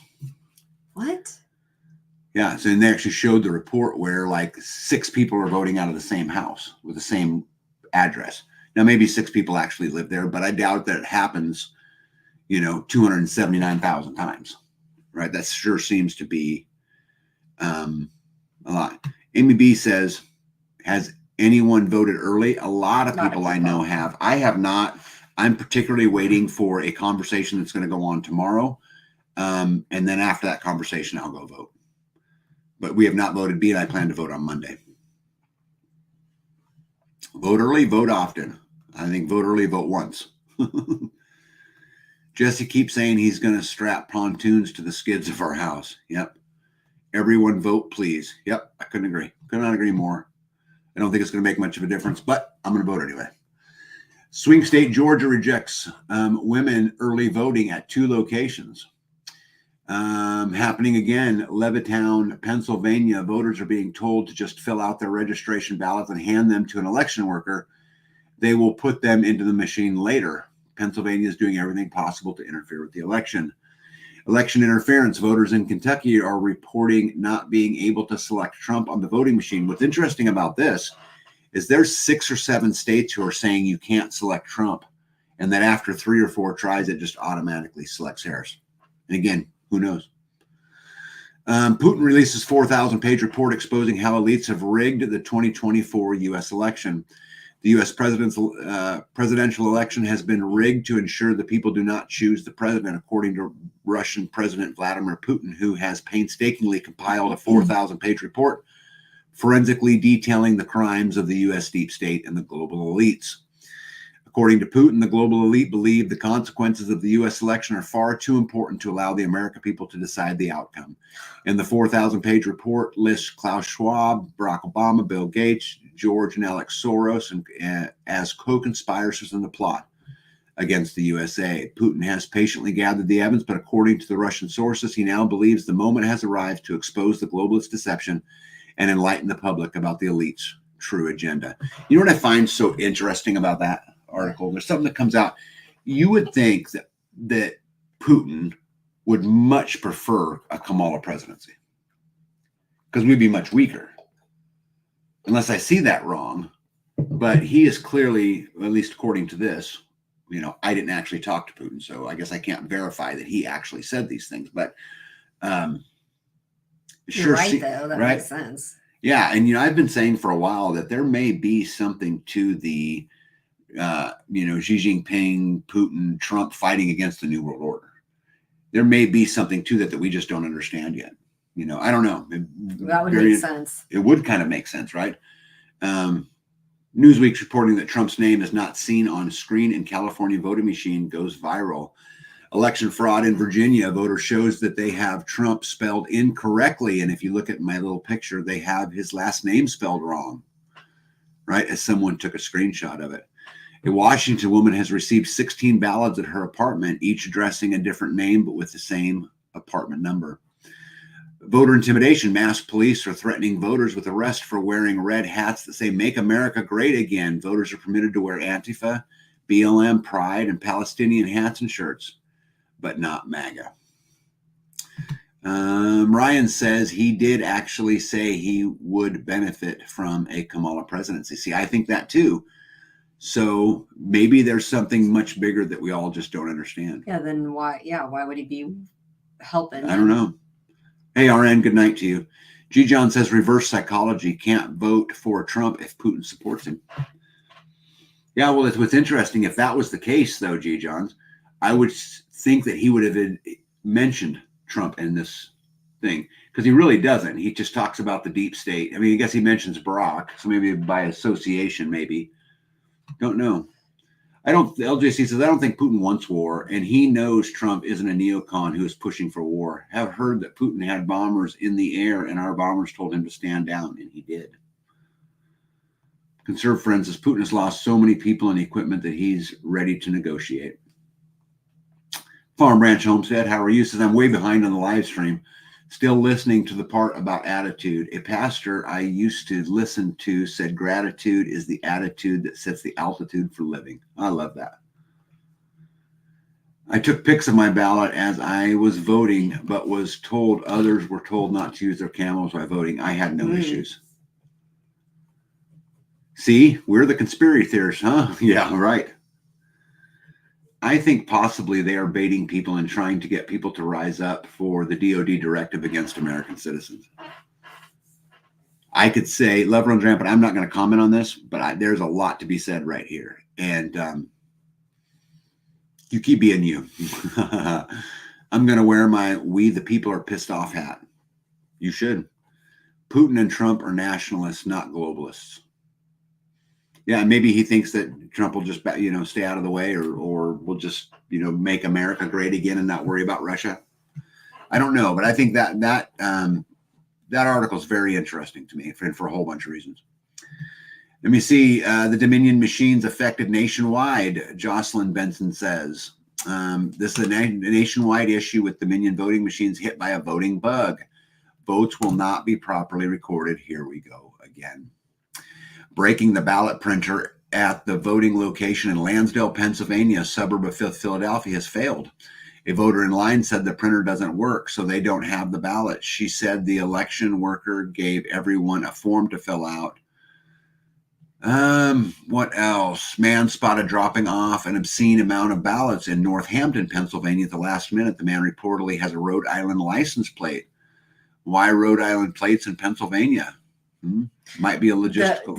Dropped off a bag of them? A bag of I them. heard of that. I heard of people dropping off bags of ballots, and they said that somebody questioned it and said, are we allowed to process these? And the lady that was in charge said as long as they were signed, send them through.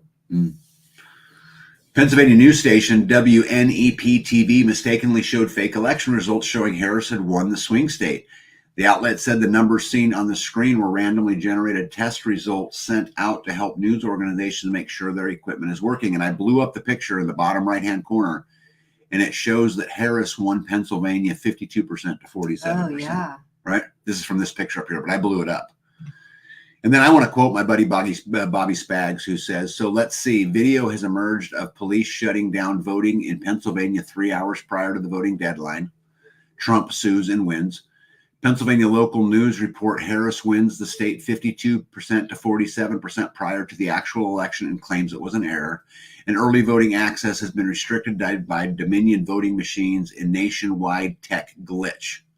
Well then, hope you're all readied up. The conspiracy theory goes something like Hunter Biden invests in biolab in Ukraine, was because the lab was on migratory bird routes, lab testing bird flu to send to USSR. Oh, yeah. And it's interesting you say this, Designed to See, because there's reports now coming out about them releasing a vaccine to the bird flu just before the election, which I have a couple slides in here tonight. Let's see here. Breaking new video from Bucks County, Pennsylvania shows police officer blocking the door as voters were trying to vote at 4:38 Eastern time.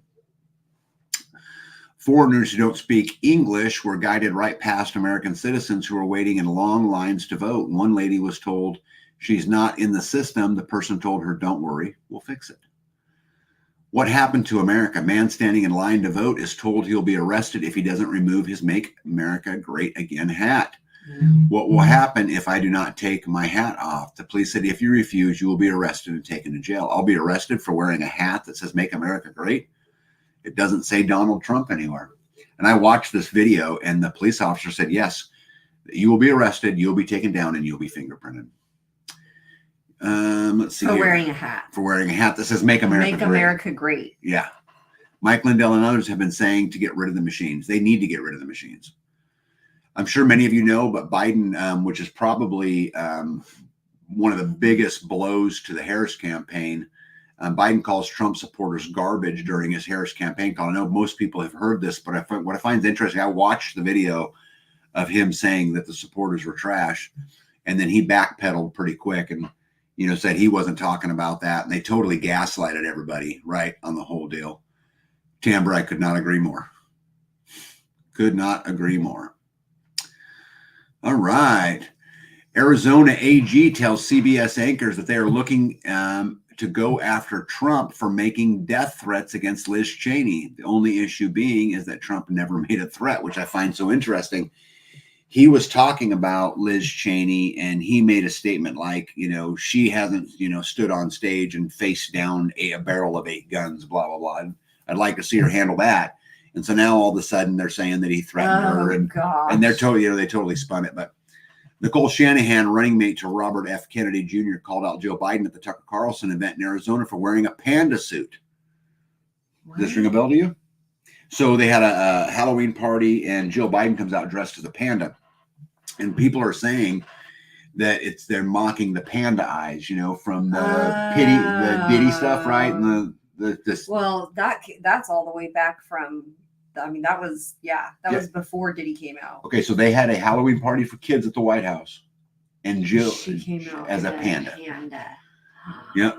Labeling as mockery, she sparked a powerful message as the crowd began chanting, "No more. No more." Election interference caught on camera. Indiana, and I know we've got people from Indiana in the house tonight. Indiana Department of Transportation was caught removing Donald Trump signs from roads, but not Kamala Harris signs. The only political signs that they've been picking up are the Trump ones. Biden's revenge, but I love how Trump turned it around on them. Well, actually, Biden's revenge is a pretty interesting theory. That Biden's upset because of how they, threw a coup to get him out of there, and he may be actually supporting Trump. And by doing things like this, hurt Kamala, and they clearly do. Look at that picture of that little girl's panda eyes. Yeah, that's so sad. Just so sad. That was back when the whole trafficking thing came out. Mm-hmm. And they were. Yep. Let me see. So, guys, I've spent a little bit of time looking at what the Kamala side is posting too, and I thought I would share all of them with you guys tonight. I hope you guys don't mind. I enjoy that because it helps me see the whole thing. But I think there's some interesting things in here. Morgan Freeman wrote that the choice for president of people who said they already voted. If this is the case in Michigan, Wisconsin, and Pennsylvania, Trump is cooked when Democrats show up. Vote, vote, vote. And they're showing Kamala winning in Michigan, Wisconsin, and in Pennsylvania. By a lot. Mm-hmm. In a stunning announcement after distancing himself from Project 2025, Donald Trump announced he will appoint Tom Homan, which is the Project 2025's author, on day one. Retweet to make sure all Americans see this and know Donald Trump is Project 2025. I think that's interesting. You guys know this. I know Tom Homan, and he's a decent guy. And I like watching his videos. Yeah, people put out shorts about him. Yeah, he's pretty fiery. There was one this week that they said, "Are you gonna, when you go do if you were gonna do mass deportation, wouldn't you be separating families?" And he said, "No, we'll just deport them all together." Which was, anyway. One thing. Oh, I know. I did hear that. Yeah, he said she said, "Is there a way to how do we keep the families together?" And he said they could stay together. We deport them all together. One thing I said 6 weeks ago was that I thought the polls were underestimating the vice president's support and Democratic support, similar to what happened in 2022 in key states like Pennsylvania, Michigan, Wisconsin, Nevada, and Arizona. Rather than underestimating the Trump vote, I think we're seeing that now, as we are getting poll data from people who've already voted, the news media, they made a judgment that this is going to be a race like 2020 or 2016. But I think this race resembles 2012 when Obama won by 3.9%. G. John says it was, the Holman thing was a 60 minutes clip to put the family together. I think MAGA is pretty obvious as to who you support. Electioneering has always been illegal with so many feet of the polling place. It goes to the intimidation of voters. If I wear a hat designed to see that says "Make America Great," which I wouldn't wear, but because it's associated that way. But let's just say I was to wear a hat. If that makes you feel intimidated or threatened, I mean, I think there's a whole nother issue there, right? I mean, it's like that whole, be offended by everything thing. If you want to wear a Harris hat to a polling station, I don't care. Yeah, it doesn't matter to me. I don't think it really matters. Though, did you see the older lady who wore a Trump shirt to go vote, and they told her she could not and so vote. She just took her shirt off? She took her shirt off and voted in her brassiere. Gregory makes the point, aren't pandas from China? They are. There's been a lot of stuff going on with that there with them in China too, huh? Call to activism. I've seen enough. Kamala just ended Donald Trump's political career. Oh my goodness. That's a problem. An hour and 40 minutes in. I can't even pronounce, right? If elected on day one, Trump would walk into office with an enemies list. If elected on day one, I'd walk in with a to-do list, says Kamala. What about a Tesla shirt or a Taylor Swift shirt? See, I think that's right. Mo, I think that's absolutely right. If I want to wear a John Galt hat, I think I should be able to, right? Oh, Pete says cowboy boots, button-up shirt, and Wranglers are a dead giveaway. This is totally right. I don't think you should be. I think you wearing a "Make America Great Again" hat is a freedom of speech issue. Yeah. Just like wearing a Kamala hat. And here's the other thing. Who cares? Yeah. I wouldn't care. Right? So what happens when you wear a garbage bag to vote? Because Biden called them garbage. All the supporters garbage. I've seen people on Halloween dressed as garbage bags. Do you see Trump in the garbage truck? Trash truck. By the way, Pete, how you doing, buddy? Let me see here. Airlines are making people remove hats and cover up T-shirts that are pro-right or be removed from the plane. Yeah, I've read a bunch about that. And this is the thing. As long as it's applied equally, I probably wouldn't complain a whole lot. But if it's only applied to one side, I think that's bad, right? Got to go dumpster diving tomorrow. Squatching. Squatching. But here's one point I wanted to make with you guys that I actually agree with. And this was posted from the Kamala side. You guys remember when Trump talked about the enemies within? I believe what he was talking about was the deep state. The enemies within, he was referring to the deep state, is what I believe that was all about. But anyway, the question is, who will decide who the enemies from within will be? Will it be your representative, your journalists, or will it be you? If we break the system cannot be relied upon to protect, perpetuate, or fix itself. Or fix itself. That is the nature of broken things. That's the nature of dictators seeking to silence dissidents. You may actually only have one fully available moment to dissent, and that's in less than a week. I think this argument could go both ways. And you guys have heard me cover this before. This is like the argument of, should people with mental illnesses own guns? And almost everybody who don't think about it says, "Oh no, they shouldn't. They shouldn't. Take it away." But who gets to decide? Right. And I think this is the same thing that cognitive dissonance is saying: is who gets to decide who are the enemies within, and is that decision an arbitrary decision? The case of one person, right? Yeah. Saying these are the enemies. When right now you clearly have the left saying the right's the enemies, and that Trump supporters are garbage, or they're deplorables, or whatever the case may be. I would not support a Trump administration that would make those same claims the other way. The who is an enemy, that's a pretty big word. And as long as we're allowing people to have, the right to free speech, they should have the right to free speech. Right. I mean, whether you like their answer or you don't like their answer. Or their joke. Yeah. Or their joke. Right. 100%.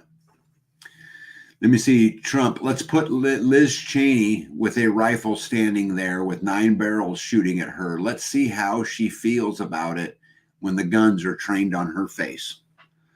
Okay, this is from the Kamala. They totally blew this out of proportion, right? Former Trump aide Griffin, Trump calling for Liz Cheney to have guns trained on her face and 9 barrels shooting at her is unconscionable. It's escalatory. He's already called for warlike tribunes against her when he's back as president. It's so unpresidential and dangerous, and it's not what he said, right? There also is a lot of reports, which I find fascinating, that are breaking about Trump's relationship with Epstein. It's all over the web. Which what I find interesting is Trump said he would release the Epstein list, right? Yeah, I think just because you take a picture with somebody does not mean that you guys are friends. Let's see here. They have hats that say 1 out of 3 Kamala Harris supporters are just as stupid as the other 2. Man, you'd have to have pretty good sight to be able to read all that on a hat. Right? The victors. Gregory could not agree more. Right? It is written by the victors. And that's dangerous, in my opinion. It is. Yep. Kamala Harris just repeated the straight up lie that President Trump called for Liz Cheney to be killed, which he did not. I watched the video myself. He 100% did not. But this is the new thing. Timothy Snyder on people making excuses for Trump today. No framing can possibly excuse the idea that a human being, a fellow American, another politician should have guns pointed at their face. Yeah, which is not what he was saying, right? LJC says, I don't care anymore about the Epstein list. Let's get the P. Diddy list. It's coming, I hope. Media says he wants to place, I'm not going to read that one anymore. This was an interesting one. What did Mo say? Amen, Mo. What did he say? Oh, that was a comment way up there. Jody, I agree with Mo too. Did you guys know that it's funny how they turn things around? Elon Musk has been suppressing the content of left-wing accounts and amplifying disinformation in the weeks leading up to the election. So what they're saying is the left is now crying that the media on Twitter, right, Musk, is censoring left-wing propaganda. And it's funny, the right's been saying that the left's been doing it for years, right? Kelly May says, so a violent abuser can lie and say his or her victim has a mental illness, so the victim's possibly only defense from them gets taken away, making them an easier target. Yeah, well, I think, again, it comes down to the same thing, right? Who arbitrarily decides? I don't think that it's ever a good idea that a non-elected, not even an elected, right, but that just somebody can randomly take away your constitutional rights. Your constitutional rights are given to you by God, right? They're a natural right. And unless you've removed the constitutional rights of another human being, you should maintain your rights regardless. Yeah. Now, with that said, you can have safety or you can have freedom, but you can't have both. You got to pick one of them. And if we choose freedom, that means there will be innocents who will suffer because of it. Right? You can't stop all of it. Right. You're never going to be able to. Right. But you can have freedom or you can have safety, but you can't have both. They have a monopoly on media outlets, says Ryan. They can trust things however they want, and people will believe it if they don't do their own research. Right. Yeah, twist. He says not trust, but twist. Yep. Okay. Yes, I feel pretty confident the military will pull the plug on that. Jack Straw says, I feel pretty confident the military will pull the plug on this election before it completes.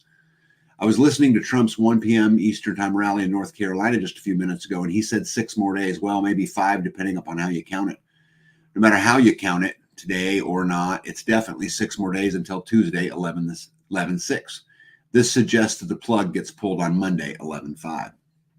In my humble opinion, the plug will be pulled Monday based on the volume of cheating. Space Force has the real ballots watermarked and can see the real vote totals. By Monday, the overwhelming majority of people will have already voted, and Trump's real win numbers will be staggering.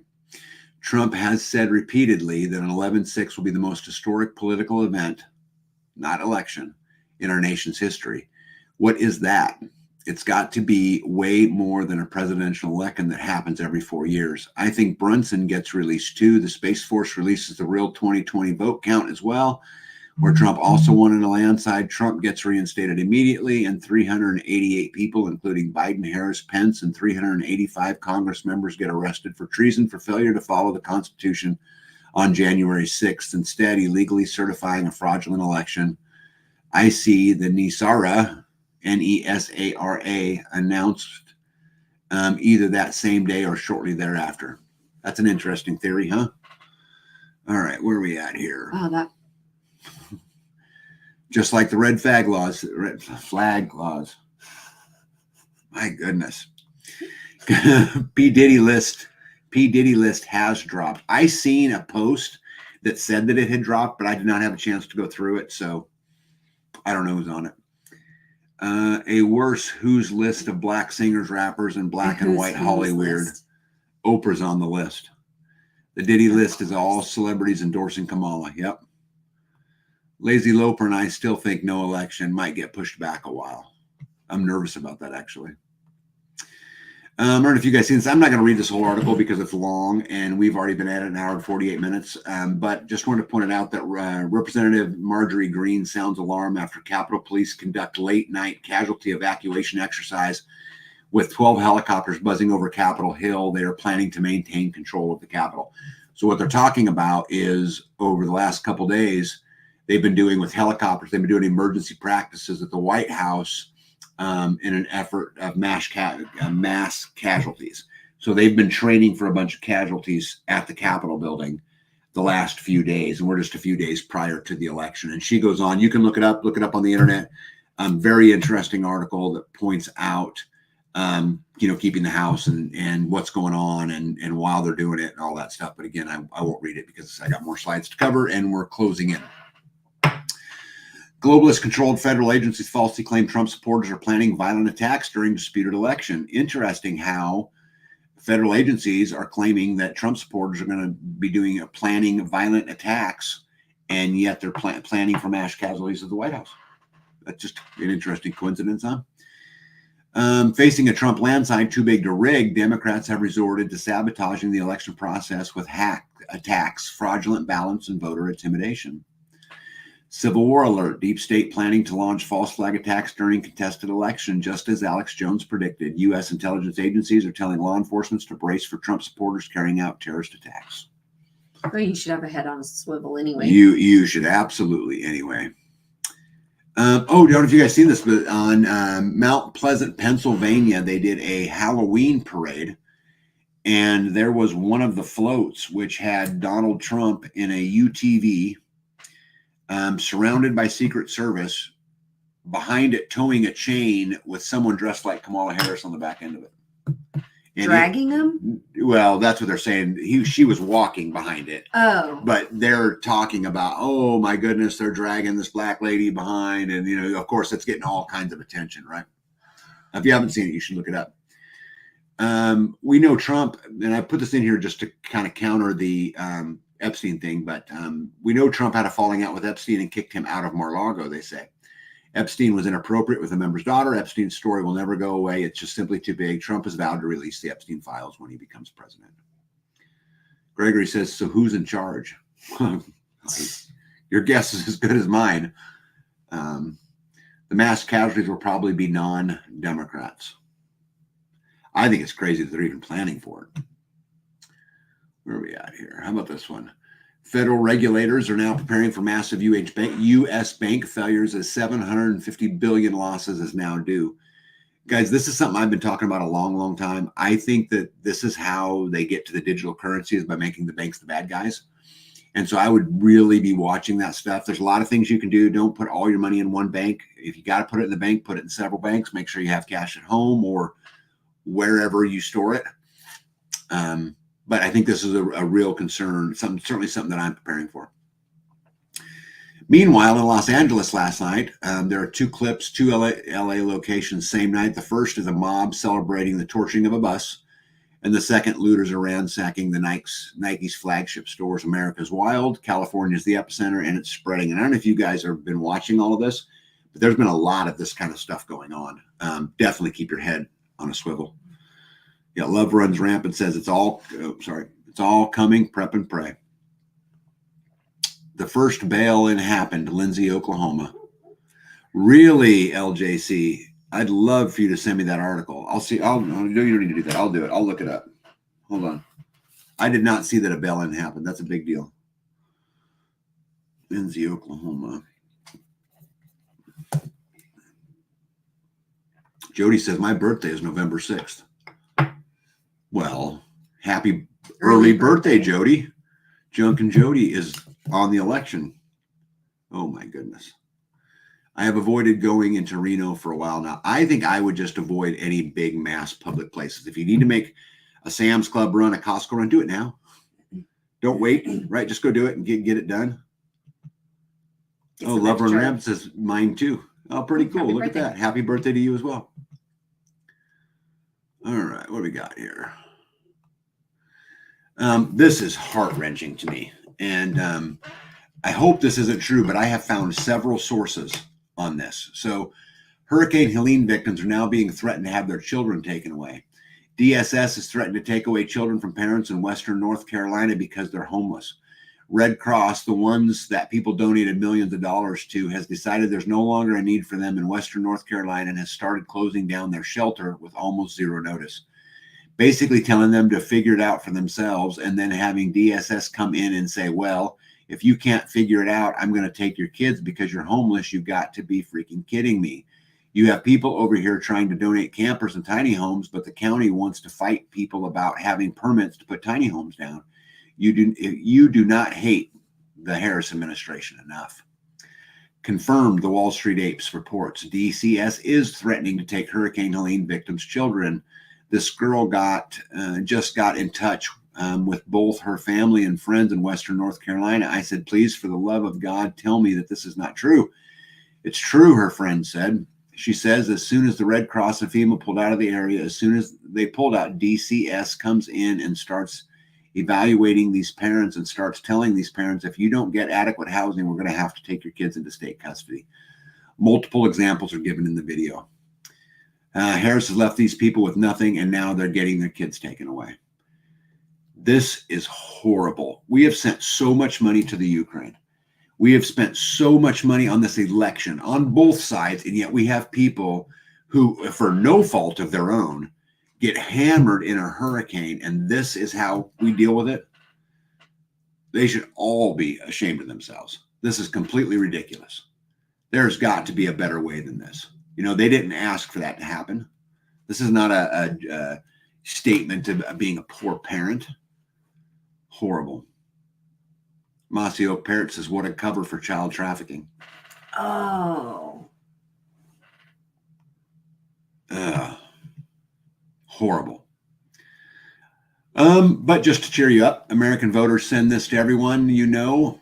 So you know, $400,000 of free college tuition per illegal immigrant, paid for by the American taxpayer. Jesse Waters, a migrant family of 4 in New York, could get over $20,000 a month in freebies.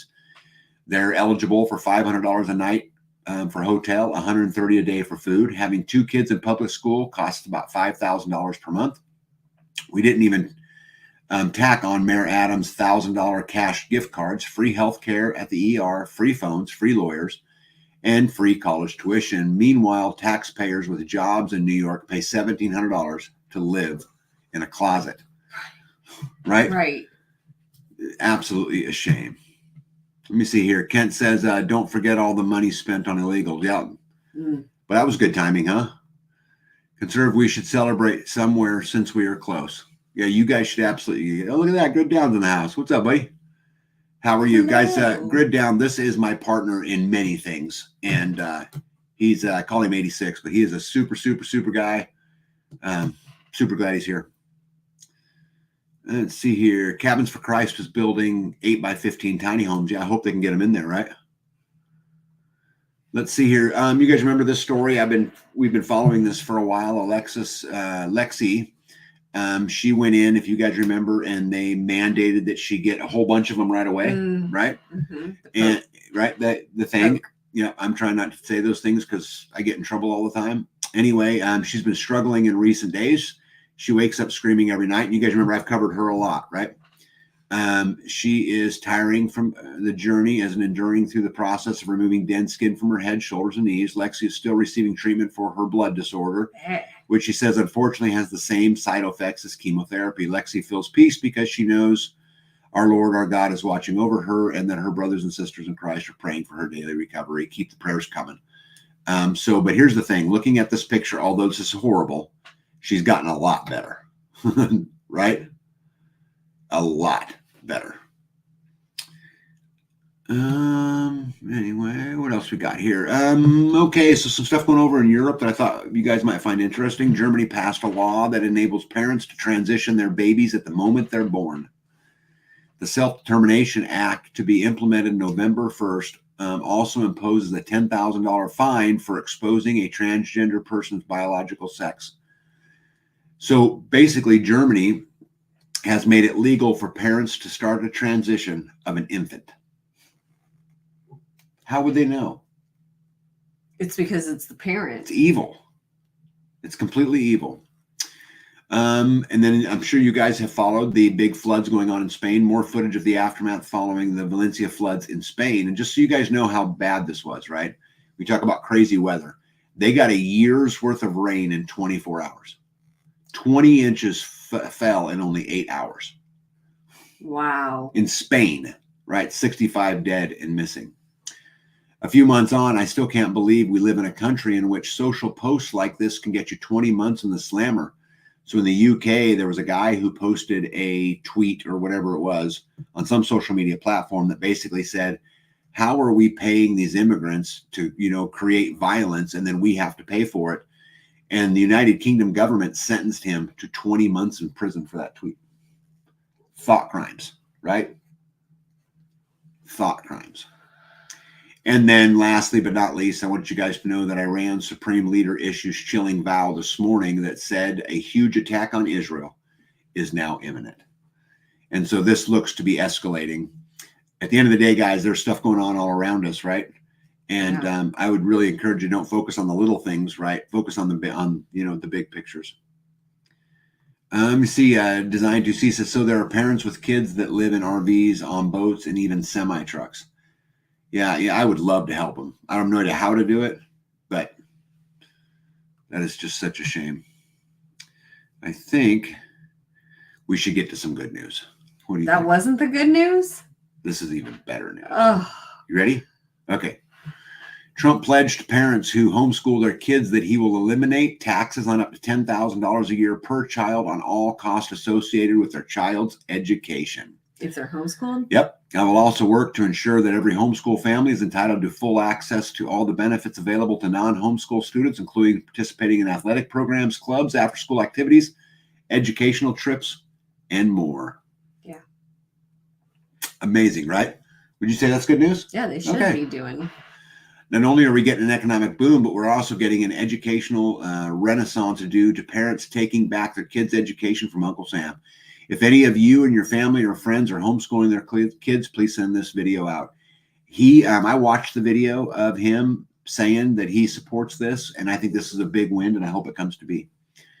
The CEO of America's largest bank, JP Morgan, says it's time to fight back against bureaucrats. And I think this is amazing because people are starting to wake up. Remember how I always told you don't make fun of somebody because of where they're at? Right. Because at the end of the day, they're in their journey, and at someday they absolutely may change. Just recently, you've had Mark Zuckerberg from Facebook saying maybe we shouldn't be doing this. Now JP Morgan is saying it. Hey, Ghetto, what's up, buddy? Yeah. He lies as much as the other side does. Oh, they all lie, bud. I 100% agree, and it's good to see you, Ghetto.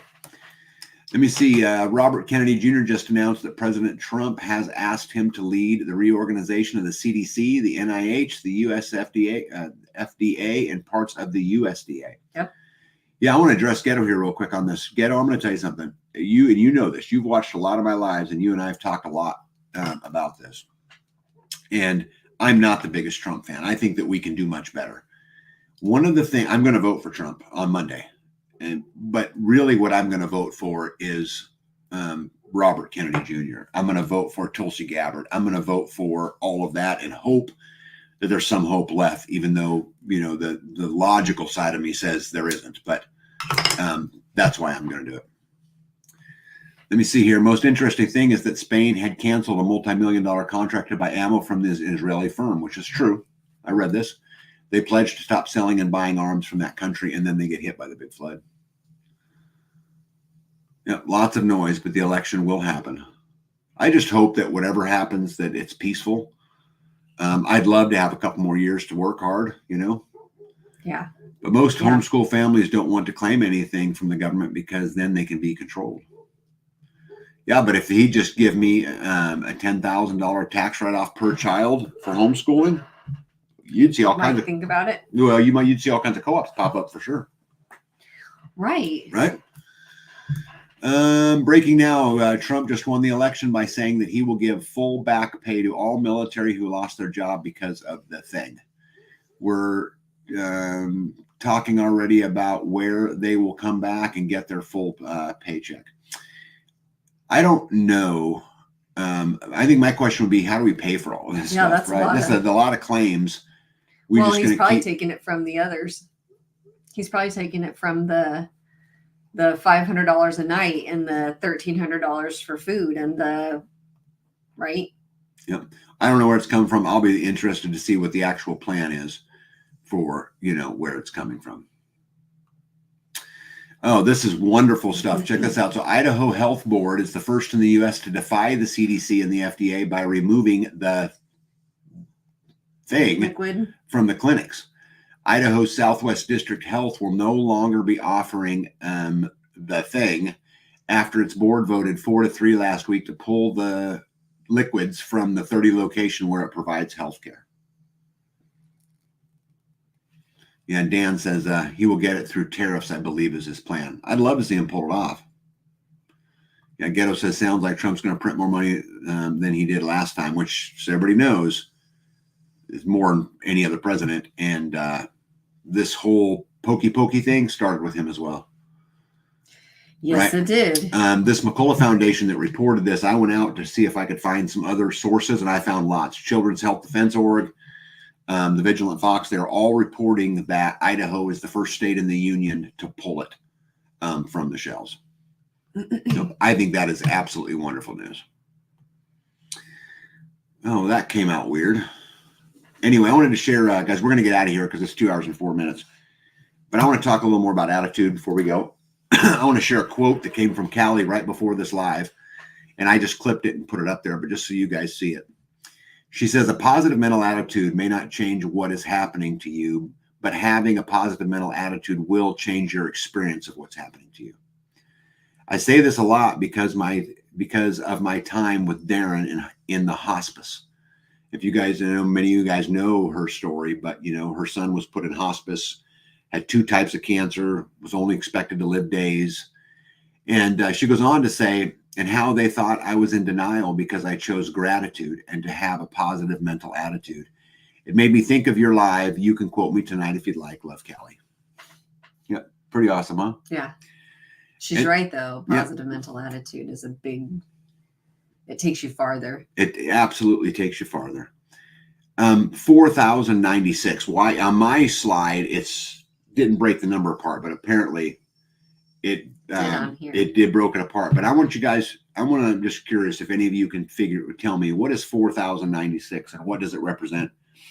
And we'll get back to it. But as I'm waiting for your answers, I'll tell you guys that, as I mentioned before, the number one skill set in prepping, survival, homesteading, living off grid, being a father, being a husband, all of being a mother, being a wife, being a friend, being a coach, being a student, all of it above is attitude, right? It is the ability to think positively will get you so much further than knowing anything else that's out there. I promise you guys this is true. And it don't matter what happens to you. Just always remember you control your outcome by the way that you think. And, I just really encourage you guys to try to control that the best you can. And it takes practice. It doesn't come easy, right? No. And having good, positive people around you helps too, because when you do, ouch, I just stepped on something. When you are going through tribulations and you are overwhelmed by crap, then you could have somebody who could, help walk you through that, a friend or a loved one. I just went through a struggle just a couple weeks ago, last week, a couple weeks ago, trying to get there's a lot. This life is not easy, and trying to, when it all comes down to it and you are the one responsible and you have to figure it out. And I don't know. It was you who said, what's wrong. And then, kind of gave me a pep talk and gave me time to mentally go through like, what is it? What's going on? With everything it's easy to get into your head and get into a funk or depression or, overwhelmed or anxious, and to stay in that rut is not productive. And I think it also drags other people around you down. So when you have somebody, if you're in that kind of a situation, first try to do it yourself. If you feel like, oh, something's not right and I just don't feel right, put on some good music or put on a sermon or something that you like, a book that you're used to or something, and try to pull yourself out of it. If you can't, call a friend or a loved one and talk to them about it. Try to regain your thoughts and your focus and get back on track, because your time is precious. And it's not an easy life. It's not, we struggle often, and we don't win them all. So ask the rat, right? Yeah. Well, he's just looking for a place to live. Yeah. He's looking for a nice warm home to do it himself. Yeah. And here comes somebody who's trying to not. Yeah. Hey, Zach, welcome in, bud. Even though we're at the end, welcome in. Good to see you, my friend. But yeah, I think positive mental attitude does make the rain more bearable, as G. Johns would say. And I'll close you guys with this tonight and telling you that there were 4,096 people who fought and suffered and struggled and overcame and dealt with all kinds of travesty that none of us have ever experienced in our lives so that you could be here on this live tonight. Let me explain. You have 2 parents and 4 grandparents, and you have 8 great-grandparents, and you have 16 great-great-grandparents. And if you go back 10 generations, there was 4,096 people that had they not sucked it up, Buttercup, had they not stood, had they not survived, had they not done those things, you wouldn't be here today. And so my message to you today is you're not special. It's just your turn. Let's not disappoint the ones who come before us, right? It's our turn. It's time to stand up. We love you guys. We'll see you on Friday. Be out. Hold the line. Just go say tag out. Tag out. We love you guys.